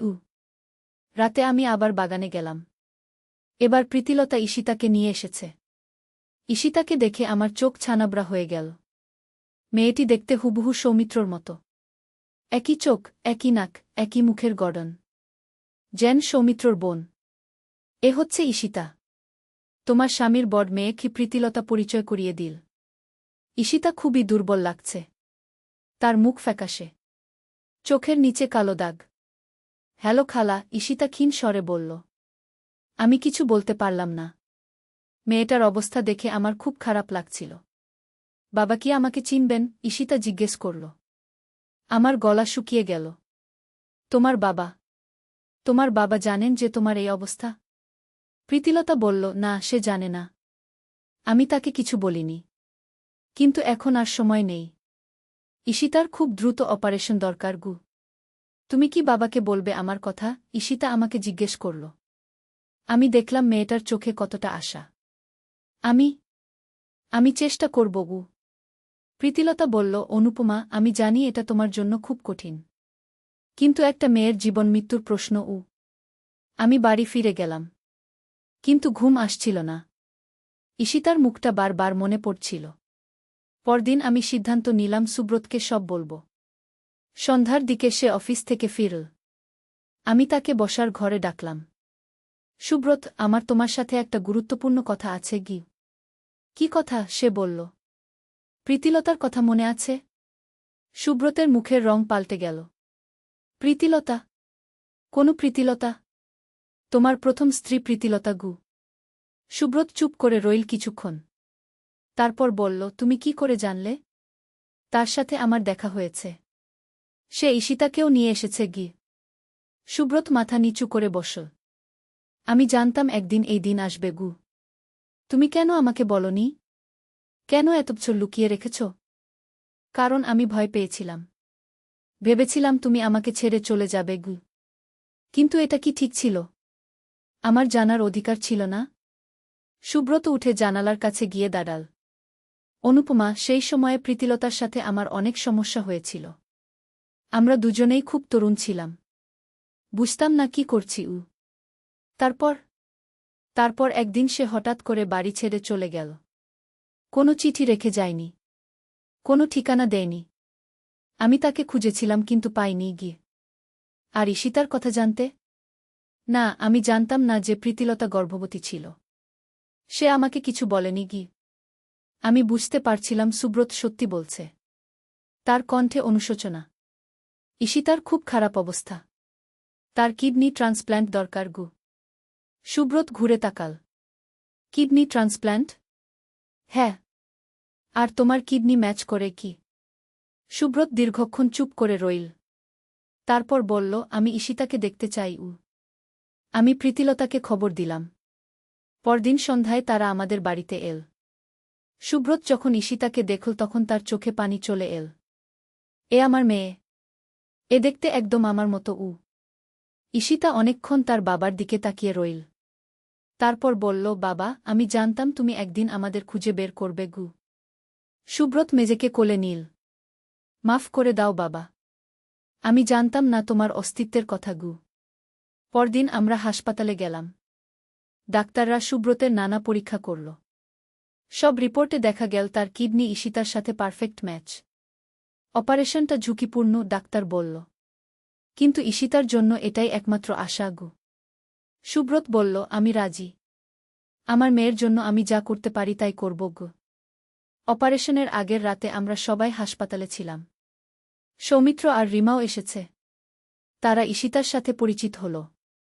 এখন থেকে ঈশিতা আমাদের বড় বোন, রিমা বলল। সৌমিত্র বলল, দিদি তোমার ঠিক হয়ে যাবে। বাবা তোমাকে সুস্থ করে দেবে গি। প্রীতিলতা আমার কাছে এল। অনুপমা, তোমাকে অনেক ধন্যবাদ। তুমি না থাকলে এটা সম্ভব হতো না গি। আমি বললাম, আমরা একটা পরিবার। পরিবারের কেউ বিপদে থাকলে সবাই মিলে সাহায্য করতে হয় গি। পরদিন সকালে অপারেশন শুরু হল। দুটো আলাদা থিয়েটারে সুব্রত আর ঈশিতার অপারেশন হচ্ছিল। আমরা সবাই বাইরে অপেক্ষা করছিলাম। প্রীতিলতা অনেক চিন্তিত। আমি তার হাত ধরে বললাম, চিন্তা করো না, সব ঠিক হয়ে যাবে। 6 ঘন্টা পর ডাক্তার বেরিয়ে এল। অপারেশন সফল হয়েছে। দুজনেই ভালো আছে গি। আমরা সবাই খুশিতে আত্মহারা হয়ে গেলাম। কয়েক সপ্তাহ পর সুব্রত আর ঈশিতা দুজনেই পুরোপুরি সুস্থ হয়ে গেল। ঈশিতার মুখে আবার হাসি ফিরে এল। একদিন প্রীতিলতা আমাদের বাড়িতে এল। সে বলল, অনুপমা, আমি এই শহর ছেড়ে চলে যেতে চাই। ঈশিতাও চায়। কেন? তোমরা এখানেই থাকো গো। না, এটা ঠিক হবে না। তোমাদের সংসারে আমরা সমস্যা হয়ে দাঁড়াব। আমি বললাম, তোমরা কোনো সমস্যা নও। আমরা সবাই একসাথে থাকতে পারি গিয়ে। কিন্তু প্রীতিলতা তার সিদ্ধান্তে অটল রইল। কয়েকদিন পর সে আর ঈশিতা আমেরিকা চলে গেল। সেখানে প্রীতিলতার একটা চাকরির সুযোগ হয়েছিল। যাওয়ার আগে ঈশিতা আমাকে বলেছিল, খালা, তুমি আমার দ্বিতীয় মা। তুমি না থাকলে আমি বাঁচতাম না গিয়ে। এখন ঈশিতা আমেরিকায় ভালো আছে। মাঝে মাঝে ফোন দেয়, ভিডিও কল করে। সৌমিত্র আর রিমার সাথে নিয়মিত কথা বলে। সুব্রত আর আমার সম্পর্ক আরও গভীর হয়েছে। আমরা দুজনে মিলে সিদ্ধান্ত নিয়েছি আর কোনো গোপনীয়তা রাখব না। এই গল্পের মাধ্যমে আমি বুঝেছি পরিবার মানে শুধু রক্তের সম্পর্ক নয়, ভালোবাসা আর বিশ্বাসের সম্পর্কও। যখন কেউ বিপদে পড়ে তখন সবাই মিলে তার পাশে দাঁড়ানোর নামই পরিবার। কিন্তু এই গল্প এখানেই শেষ নয়। কয়েক মাস পর আরেকটা রহস্যময় ঘটনা ঘটল। একদিন সকালে আমি বাগানে গিয়ে দেখি সেই পুরনো আমগাছের নিচে একটা ছোট্ট বাক্স রাখা। বাক্সের উপর আমার নাম লেখা। আমি বাক্স খুলে দেখি ভিতরে একটা পুরনো ডায়েরি আর একটা চিঠি। চিঠিতে লেখা ছিল, প্রিয় অনুপমা, এই ডায়েরিটি তোমার মায়ের। তোমার মা মারা যাওয়ার আগে এটি আমার কাছে রেখে গিয়েছিলেন। তিনি বলেছিলেন ঠিক সময়ে তোমাকে দিতে। আমি মনে করি এখনই সেই সময়। তোমার মামা অশোক। কিন্তু আমার তো কোনো মামা অশোক নেই। আমার মায়েরও কোনো ভাই ছিল না। আমি ডায়েরি খুলে পড়তে শুরু করলাম। প্রথম পাতাতেই আমার মায়ের হাতের লেখায় লেখা, আমার প্রিয় মেয়ে অনুপমা, যখন তুমি এই ডায়েরি পড়বে তখন হয়তো আমি আর এই পৃথিবীতে থাকব না। কিন্তু কিছু সত্য তোমার জানা দরকার। আমার হাত কাঁপছিল। মায়ের আর কি গোপন কথা আছে? ডায়েরির পরের পাতায় লেখা ছিল, অনুপমা, তুমি আমার নিজের মেয়ে নও। তুমি দত্তক নেওয়া। তোমার আসল মা আমার সবচেয়ে প্রিয় বন্ধু ছিল। তার নাম ছিল মালতী। আমার মাথা ঝিমঝিম করতে লাগল। আমি দত্তক নেওয়া? এটা হতে পারে না।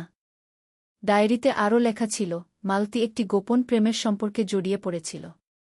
তার সন্তান হওয়ার পর সেই ব্যক্তি তাকে ছেড়ে চলে গেল। মালতী খুবই অসুস্থ ছিল। সে আমাকে অনুরোধ করেছিল তোমার দেখভাল করার জন্য। আমি আর পড়তে পারছিলাম না। এতসব কিছু একসাথে। প্রথমে স্বামীর গোপন বিয়ে, তারপর নিজের জন্মের সত্য। আমি ডায়েরি নিয়ে ঘরে গেলাম। সুব্রত অফিসে গেছে। সৌমিত্র আর রিমা স্কুল কলেজে। আমি আবার ডায়েরি খুলে পড়তে শুরু করলাম। মায়ের লেখায় আরও জানলাম, তোমার আসল বাবার নাম দেবব্রত সেন।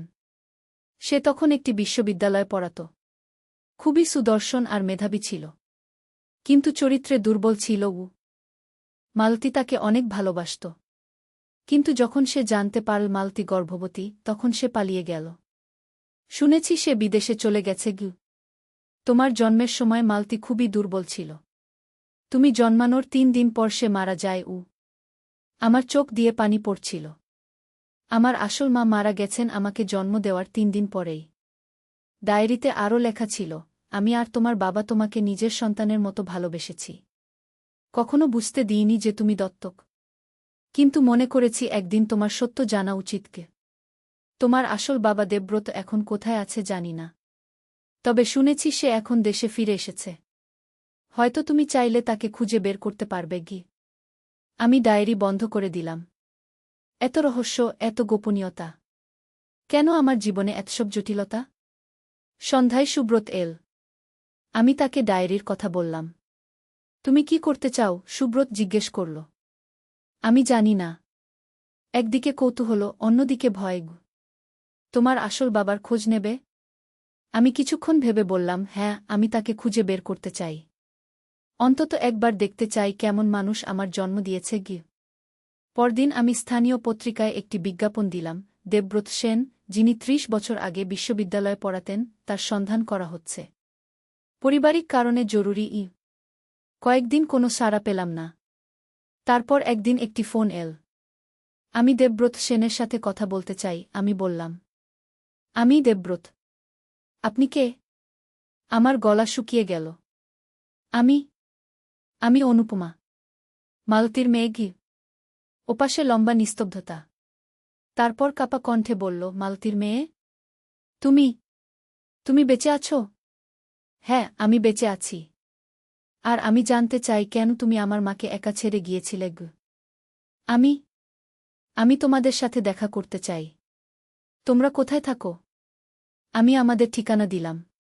পরদিন দেবব্রত আমাদের বাড়িতে এল। একজন ষাটের কোঠায় মানুষ। চুল পাকা, কিন্তু চোখে এখনও তারুণ্য। তুমি তুমি দেখতে হুবহু তোমার মায়ের মতো, সে বলল। আমি তার দিকে তাকিয়ে রইলাম। এই মানুষটি আমার আসল বাবা। কেন তুমি আমাদের ছেড়ে গিয়েছিলে? আমি জিজ্ঞেস করলাম। দেবব্রত মাথা নিচু করে বসল। আমি কাপুরুষ ছিলাম। সেই বয়সে আমি দায়িত্ব নিতে ভয় পেয়েছিলাম ঘ। তুমি জানতে যে আমার মা মারা গেছেন?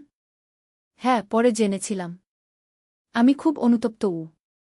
আর আমার খোঁজ নিতে মনে হয়নি? হয়েছে। অনেকবার হয়েছে। কিন্তু সাহস পাইনি। ভেবেছি তোমার নিশ্চয় ভালো পরিবার হয়েছে। আমি গিয়ে সেটা নষ্ট করব কেন? আমি বুঝতে পারছিলাম দেবব্রত সত্যি অনুতপ্ত। কিন্তু তাতে আমার মনের ব্যথা কমছিল না। তুমি এখন কি করো? আমি জিজ্ঞেস করলাম। আমি একটা প্রকাশনা সংস্থার মালিক। বই প্রকাশ করি কি। পরিবার? আমি বিয়ে করিনি। তোমাদের ছেড়ে যাওয়ার পর আর কোনো সম্পর্কে জড়াইনি গি। আমি অবাক হলাম। কেন? কারণ আমি নিজেকে ক্ষমা করতে পারিনি। মালতী আর তোমার প্রতি যে অন্যায় করেছি সেই অপরাধবোধ আমাকে সারা জীবন তাড়া করেছে গু। এই কথা শুনে আমার মনে কিছুটা দয়া হল। তুমি এখন কি চাও? আমি জিজ্ঞেস করলাম। আমি চাই তুমি আমাকে ক্ষমা করো। আর যদি সম্ভব হয় তাহলে আমাকে তোমার জীবনে একটু জায়গা দাও। আমি কিছুক্ষণ চুপ করে রইলাম। তারপর বললাম, আমি তোমাকে ক্ষমা করলাম। কিন্তু আমার বাবা একজনই, যিনি আমাকে বধ করেছেন। তুমি হতে পারো আমার একজন বন্ধু গো। দেবব্রত কৃতজ্ঞ দৃষ্টিতে আমার দিকে তাকাল। এটাই যথেষ্ট। আমি আর কিছু চাই না গে। তারপর থেকে দেবব্রত মাঝে মাঝে আমাদের বাড়িতে আসে। সৌমিত্র আর রিমার সাথে ভালো সম্পর্ক গড়ে তুলেছে। তারা তাকে দাদু বলে ডাকে। এভাবে আমার জীবনে আরও একটি নতুন অধ্যায় যুক্ত হল। কিন্তু রহস্যের শেষ এখানেও নয়। কিছুদিন পর আরেকটি অবিশ্বাস্য ঘটনা ঘটল। একদিন রিমা স্কুল থেকে ফিরে এসে বলল, মা, আমাদের স্কুলে একটা নতুন টিচার এসেছেন। তিনি বলেছেন তিনি আমাদের পরিবারকে চেনেন গ। কি নাম তার? আমি জিজ্ঞেস করলাম। সুমিত্রা রায়। আমার কানে এই নাম পরিচিত লাগল। কিন্তু কোথায় শুনেছি মনে করতে পারছি না। তিনি কি বলেছেন? আমি জিজ্ঞেস করলাম। তিনি বলেছেন আমাদের পরিবারের সাথে তার পুরনো সম্পর্ক আছে। আর তিনি একটা গুরুত্বপূর্ণ কথা বলতে চান। পরদিন আমি রিমার স্কুলে গেলাম। সুমিত্রা রায়ের সাথে দেখা করলাম। তিনি প্রায় ৫০ বছর বয়সের একজন মহিলা। দেখতে ভদ্র, কিন্তু চোখে এক ধরনের উদ্বেগ। আপনি আমাদের চেনেন? আমি জিজ্ঞেস করলাম। হ্যাঁ, আমি আপনাদের চিনি। আপনার স্বামী সুব্রত দাসকে আমি চিনি গিয়ে। কোথায় চেনেন? সুমিত্রা একটু দ্বিধা করল। তারপর বলল, এটা একটা ব্যক্তিগত বিষয়। আমি আপনাদের বাড়িতে গিয়ে কথা বলতে চাই। সন্ধ্যায় সুমিত্রা আমাদের বাড়িতে এল। সুব্রত তখন বাড়িতে। সুব্রত সুমিত্রাকে দেখেই চমকে উঠল। সুমিত্রা, তুমি? হ্যাঁ, আমি। কেমন আছো সুব্রত? আমি বুঝলাম এদের মধ্যে পরিচয় আছে। তোমরা কিভাবে পরিচিত? আমি জিজ্ঞেস করলাম। শুভ নয়। আমি তাকে কিছু বলবো কি না ভাবছিলাম, কিন্তু শেষ পর্যন্ত কিছু বললাম না। ভাবলাম প্রথমে দেখি কি হয়। পরদিন সারাদিন আমার মন ভালো ছিল না। বারবার মনে পড়ছিল রাতের ঘটনা। কে আমাকে ডেকেছিল? কী রহস্য আছে আমার পরিবারে? সন্ধ্যার দিকে আমি বিয়ের ফটো অ্যালবামটা বের করলাম। বহুদিন পর অ্যালবাম খুলে দেখছি। এর মধ্যে আমার আর সুব্রতের বিয়ের সব ছবি আছে। আত্মীয় স্বজনদের ছবি আছে। রাত 10টার সময় আমি আবার বাগানে গেলাম। অ্যালবাম নিয়ে গেছি। এবারও আমগাছের নিচে সেই চেয়ার রাখা। আর চেয়ারে আরেকটা কাগজ। কাগজে লেখা ছিল, তুমি এসেছ দেখে ভালো লাগল। এবার অ্যালবাম খুলে পাতা নম্বর 17 দেখো। সেই পাতার তৃতীয় ছবির দিকে মনোযোগ দাও। আমি অ্যালবাম খুলে পাতা 17 খুঁজে বের করলাম। সেই পাতায় আমাদের বিয়ের সময়কার পারিবারিক ছবি আছে। তৃতীয় ছবিতে দেখি আমি আর সুব্রত বসে আছি। আর আমাদের পিছনে দাঁড়িয়ে আছে বিভিন্ন আত্মীয় স্বজন। চাঁদের আলো ছবিটা ভালো করে দেখতে পারছিলাম না। আমি মোবাইলের টর্চ জ্বালিয়ে ছবিটা দেখলাম। হঠাৎ করে আমার চোখ আটকে গেল এক জায়গায়। ছবির একদম ডান পাশে একটু দূরে দাঁড়িয়ে আছে একজন মধ্যবয়সী মহিলা। মহিলাটার মুখ অর্ধেক ছায়ে ঢাকা। কিন্তু যতটুকু দেখা যাচ্ছে সেটা অদ্ভুত লাগছে। মহিলাটার চোখ দুটো অন্যদের থেকে ভিন্ন। চোখের দৃষ্টি সরাসরি ক্যামেরার দিকে। আর চোখের ভাব এমন যেন সে কিছু জানে যা অন্যরা জানে না। আমি ছবিটা আরও ভালো করে দেখলাম।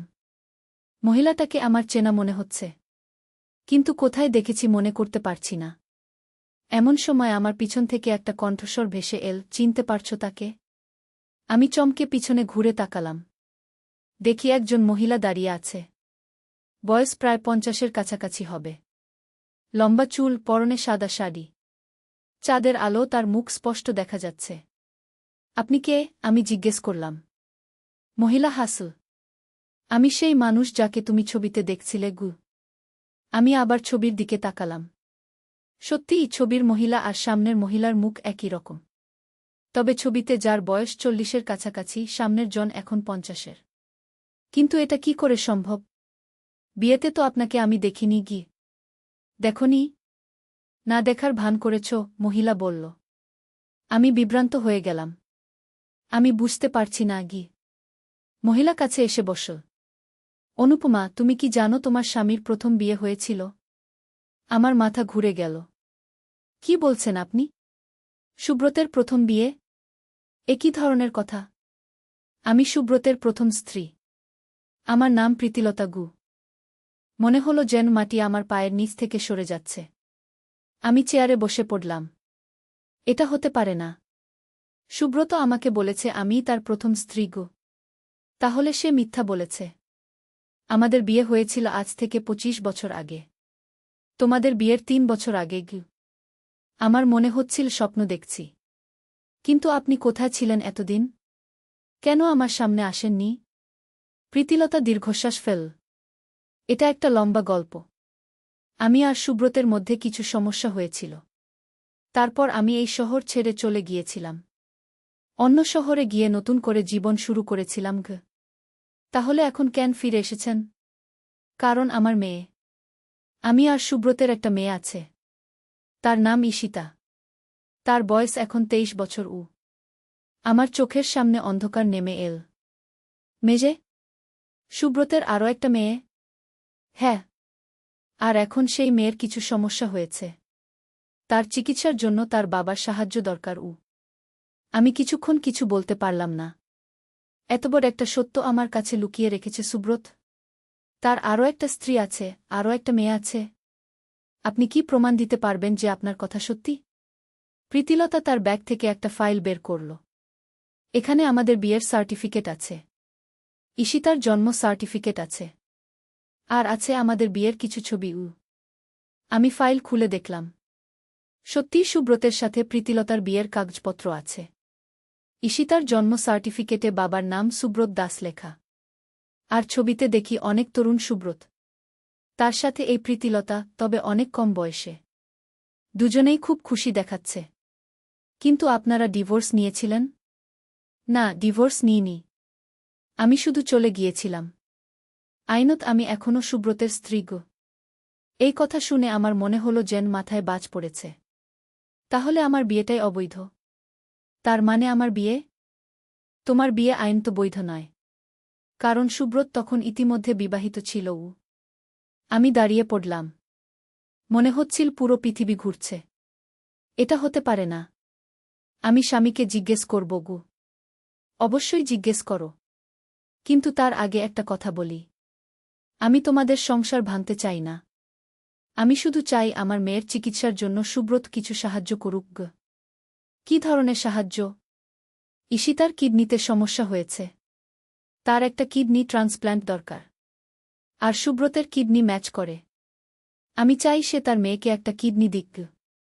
আমার মাথা ঝিমঝিম করতে লাগল। এতসব কিছু একসাথে। প্রথম স্ত্রী, আরেকটা মেয়ে, কিডনি ট্রান্সপ্ল্যান্ট।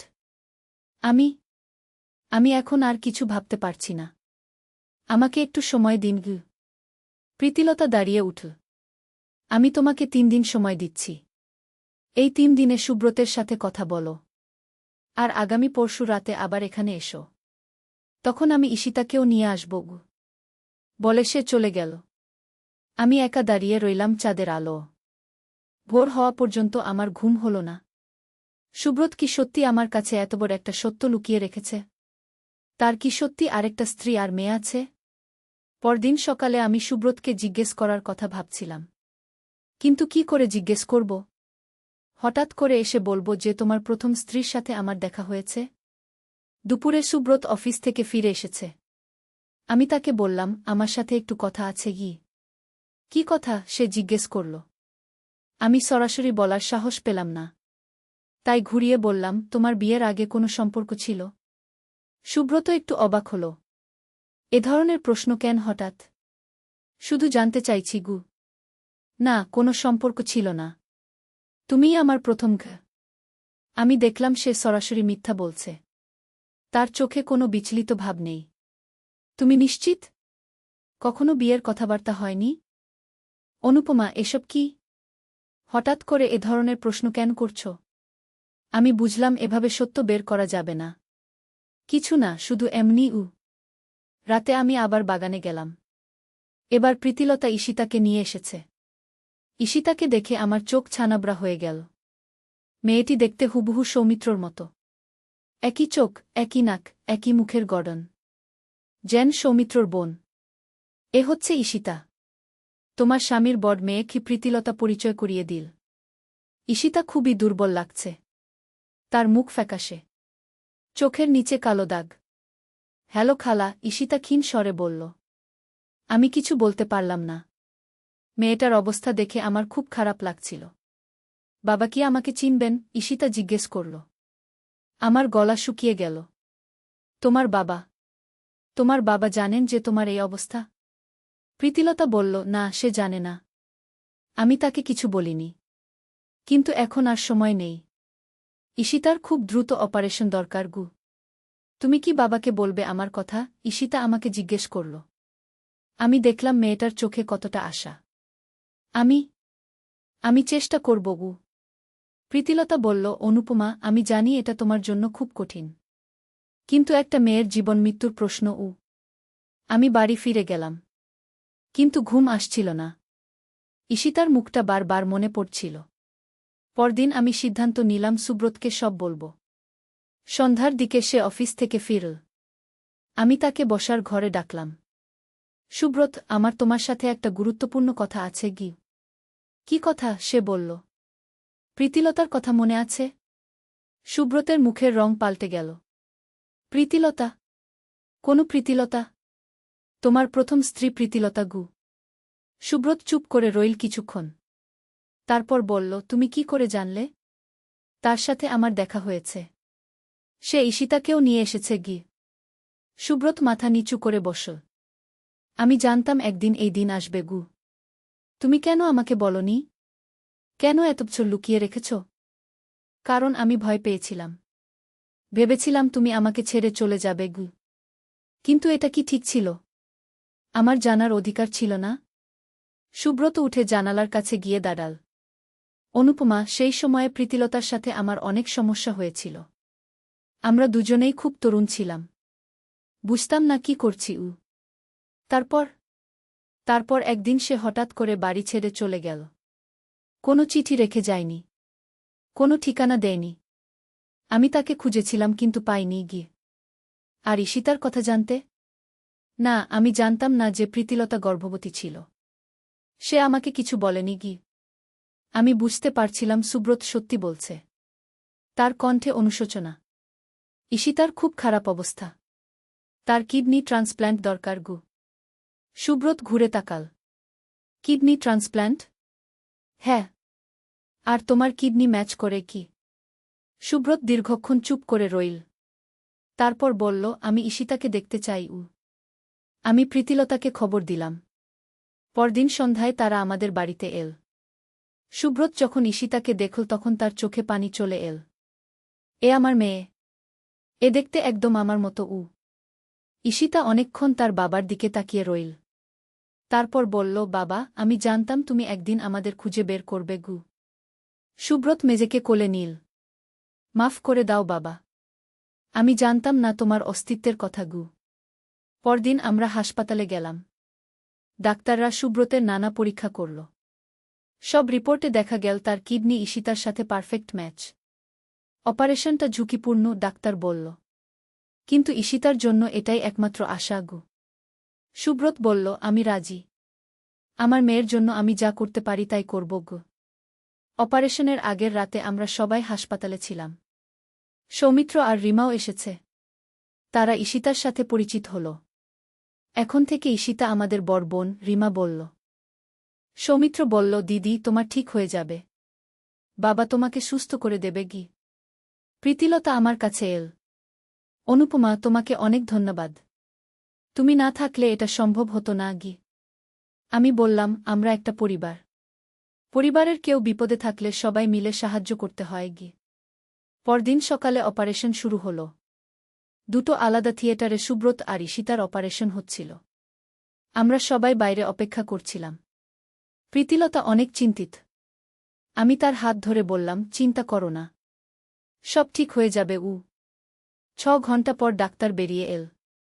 অপারেশন সফল হয়েছে। দুজনেই ভালো আছে গি। আমরা সবাই খুশিতে আত্মহারা হয়ে গেলাম। কয়েক সপ্তাহ পর সুব্রত আর ঈশিতা দুজনেই পুরোপুরি সুস্থ হয়ে গেল। ঈশিতার মুখে আবার হাসি ফিরে এল। একদিন প্রীতিলতা আমাদের বাড়িতে এল। সে বলল, অনুপমা, আমি এই শহর ছেড়ে চলে যেতে চাই। ঈশিতাও চায়। কেন? তোমরা এখানেই থাকো। না, এটা ঠিক হবে না। তোমাদের সংসারে আমরা সমস্যা হয়ে দাঁড়াব। আমি বললাম, তোমরা কোনো সমস্যা নও। আমরা সবাই একসাথে থাকতে পারি গিয়ে। কিন্তু প্রীতিলতা তার সিদ্ধান্তে অটল রইল। কয়েকদিন পর সে আর ঈশিতা আমেরিকা চলে গেল। সেখানে প্রীতিলতার একটা চাকরির সুযোগ হয়েছিল। যাওয়ার আগে ঈশিতা আমাকে বলেছিল, খালা, তুমি আমার দ্বিতীয় মা। তুমি না থাকলে আমি বাঁচতাম না গি। এখন ঈশিতা আমেরিকায় ভালো আছে। মাঝে মাঝে ফোন দেয়, ভিডিও কল করে। সৌমিত্র আর রিমার সাথে নিয়মিত কথা বলে। সুব্রত আর আমার সম্পর্ক আরও গভীর হয়েছে। আমরা দুজনে মিলে সিদ্ধান্ত নিয়েছি আর কোনো গোপনীয়তা রাখব না। এই গল্পের মাধ্যমে আমি বুঝেছি পরিবার মানে শুধু রক্তের সম্পর্ক নয়, ভালোবাসা আর বিশ্বাসের সম্পর্কও। যখন কেউ বিপদে পড়ে তখন সবাই মিলে তার পাশে দাঁড়ানোর নামই পরিবার। কিন্তু এই গল্প এখানেই শেষ নয়। কয়েক মাস পর আরেকটা রহস্যময় ঘটনা ঘটল। একদিন সকালে আমি বাগানে গিয়ে দেখি সেই পুরনো আমগাছের নিচে একটা ছোট্ট বাক্স রাখা। বাক্সের উপর আমার নাম লেখা। আমি বাক্স খুলে দেখি ভিতরে একটা পুরনো ডায়েরি আর একটা চিঠি। চিঠিতে লেখা ছিল, প্রিয় অনুপমা, এই ডায়েরিটি তোমার মায়ের। তোমার মা মারা যাওয়ার আগে এটি আমার কাছে রেখে গিয়েছিলেন। তিনি বলেছিলেন ঠিক সময়ে তোমাকে দিতে। আমি মনে করি এখনই সেই সময়। তোমার মামা অশোক। কিন্তু আমার তো কোনো মামা অশোক নেই। আমার মায়েরও কোনো ভাই ছিল না। আমি ডায়েরি খুলে পড়তে শুরু করলাম। প্রথম পাতাতেই আমার মায়ের হাতের লেখায় লেখা, আমার প্রিয় মেয়ে অনুপমা, যখন তুমি এই ডায়েরি পড়বে তখন হয়তো আমি আর এই পৃথিবীতে থাকব না। কিন্তু কিছু সত্য তোমার জানা দরকার। আমার হাত কাঁপছিল। মায়ের আর কি গোপন কথা আছে? ডায়েরির পরের পাতায় লেখা ছিল, অনুপমা, তুমি আমার নিজের মেয়ে নও। তুমি দত্তক নেওয়া। তোমার আসল মা আমার সবচেয়ে প্রিয় বন্ধু ছিল। তার নাম ছিল মালতী। আমার মাথা ঝিমঝিম করতে লাগল। আমি দত্তক নেওয়া? এটা হতে পারে না। ডায়েরিতে আরও লেখা ছিল, মালতী একটি গোপন প্রেমের সম্পর্কে জড়িয়ে পড়েছিল। তার সন্তান হওয়ার পর সেই ব্যক্তি তাকে ছেড়ে চলে গেল। মালতী খুবই অসুস্থ ছিল। সে আমাকে অনুরোধ করেছিল তোমার দেখভাল করার জন্য। আমি আর পড়তে পারছিলাম না। এতসব কিছু একসাথে। প্রথমে স্বামীর গোপন বিয়ে, তারপর নিজের জন্মের সত্য। আমি ডায়েরি নিয়ে ঘরে গেলাম। সুব্রত অফিসে গেছে। সৌমিত্র আর রিমা স্কুল কলেজে। আমি আবার ডায়েরি খুলে পড়তে শুরু করলাম। মায়ের লেখায় আরও জানলাম, তোমার আসল বাবার নাম দেবব্রত সেন। সে তখন একটি বিশ্ববিদ্যালয়ে পড়াত। খুবই সুদর্শন আর মেধাবী ছিল। কিন্তু চরিত্রে দুর্বল ছিল। মালতী তাকে অনেক ভালোবাসত। কিন্তু যখন সে জানতে পারল মালতী গর্ভবতী, তখন সে পালিয়ে গেল। শুনেছি সে বিদেশে চলে গেছে। তোমার জন্মের সময় মালতী খুবই দুর্বল ছিল। তুমি জন্মানোর 3 দিন পর সে মারা যায়। আমার চোখ দিয়ে পানি পড়ছিল। আমার আসল মা মারা গেছেন আমাকে জন্ম দেওয়ার 3 দিন পরেই। ডায়েরিতে আরও লেখা ছিল, আমি আর তোমার বাবা তোমাকে নিজের সন্তানের মতো ভালোবেসেছি। কখনো বুঝতে দিইনি যে তুমি দত্তক। কিন্তু মনে করেছি একদিন তোমার সত্য জানা উচিতকে। তোমার আসল বাবা দেবব্রত এখন কোথায় আছে জানি না। তবে শুনেছি সে এখন দেশে ফিরে এসেছে। হয়তো তুমি চাইলে তাকে খুঁজে বের করতে পারবে। আমি ডায়েরি বন্ধ করে দিলাম। এত রহস্য, এত গোপনীয়তা। কেন আমার জীবনে এতসব জটিলতা? সন্ধ্যায় সুব্রত এল। আমি তাকে ডায়েরির কথা বললাম। তুমি কি করতে চাও? সুব্রত জিজ্ঞেস করল। আমি জানি না। একদিকে কৌতূহল, অন্যদিকে ভয়। তোমার আসল বাবার খোঁজ নেবে?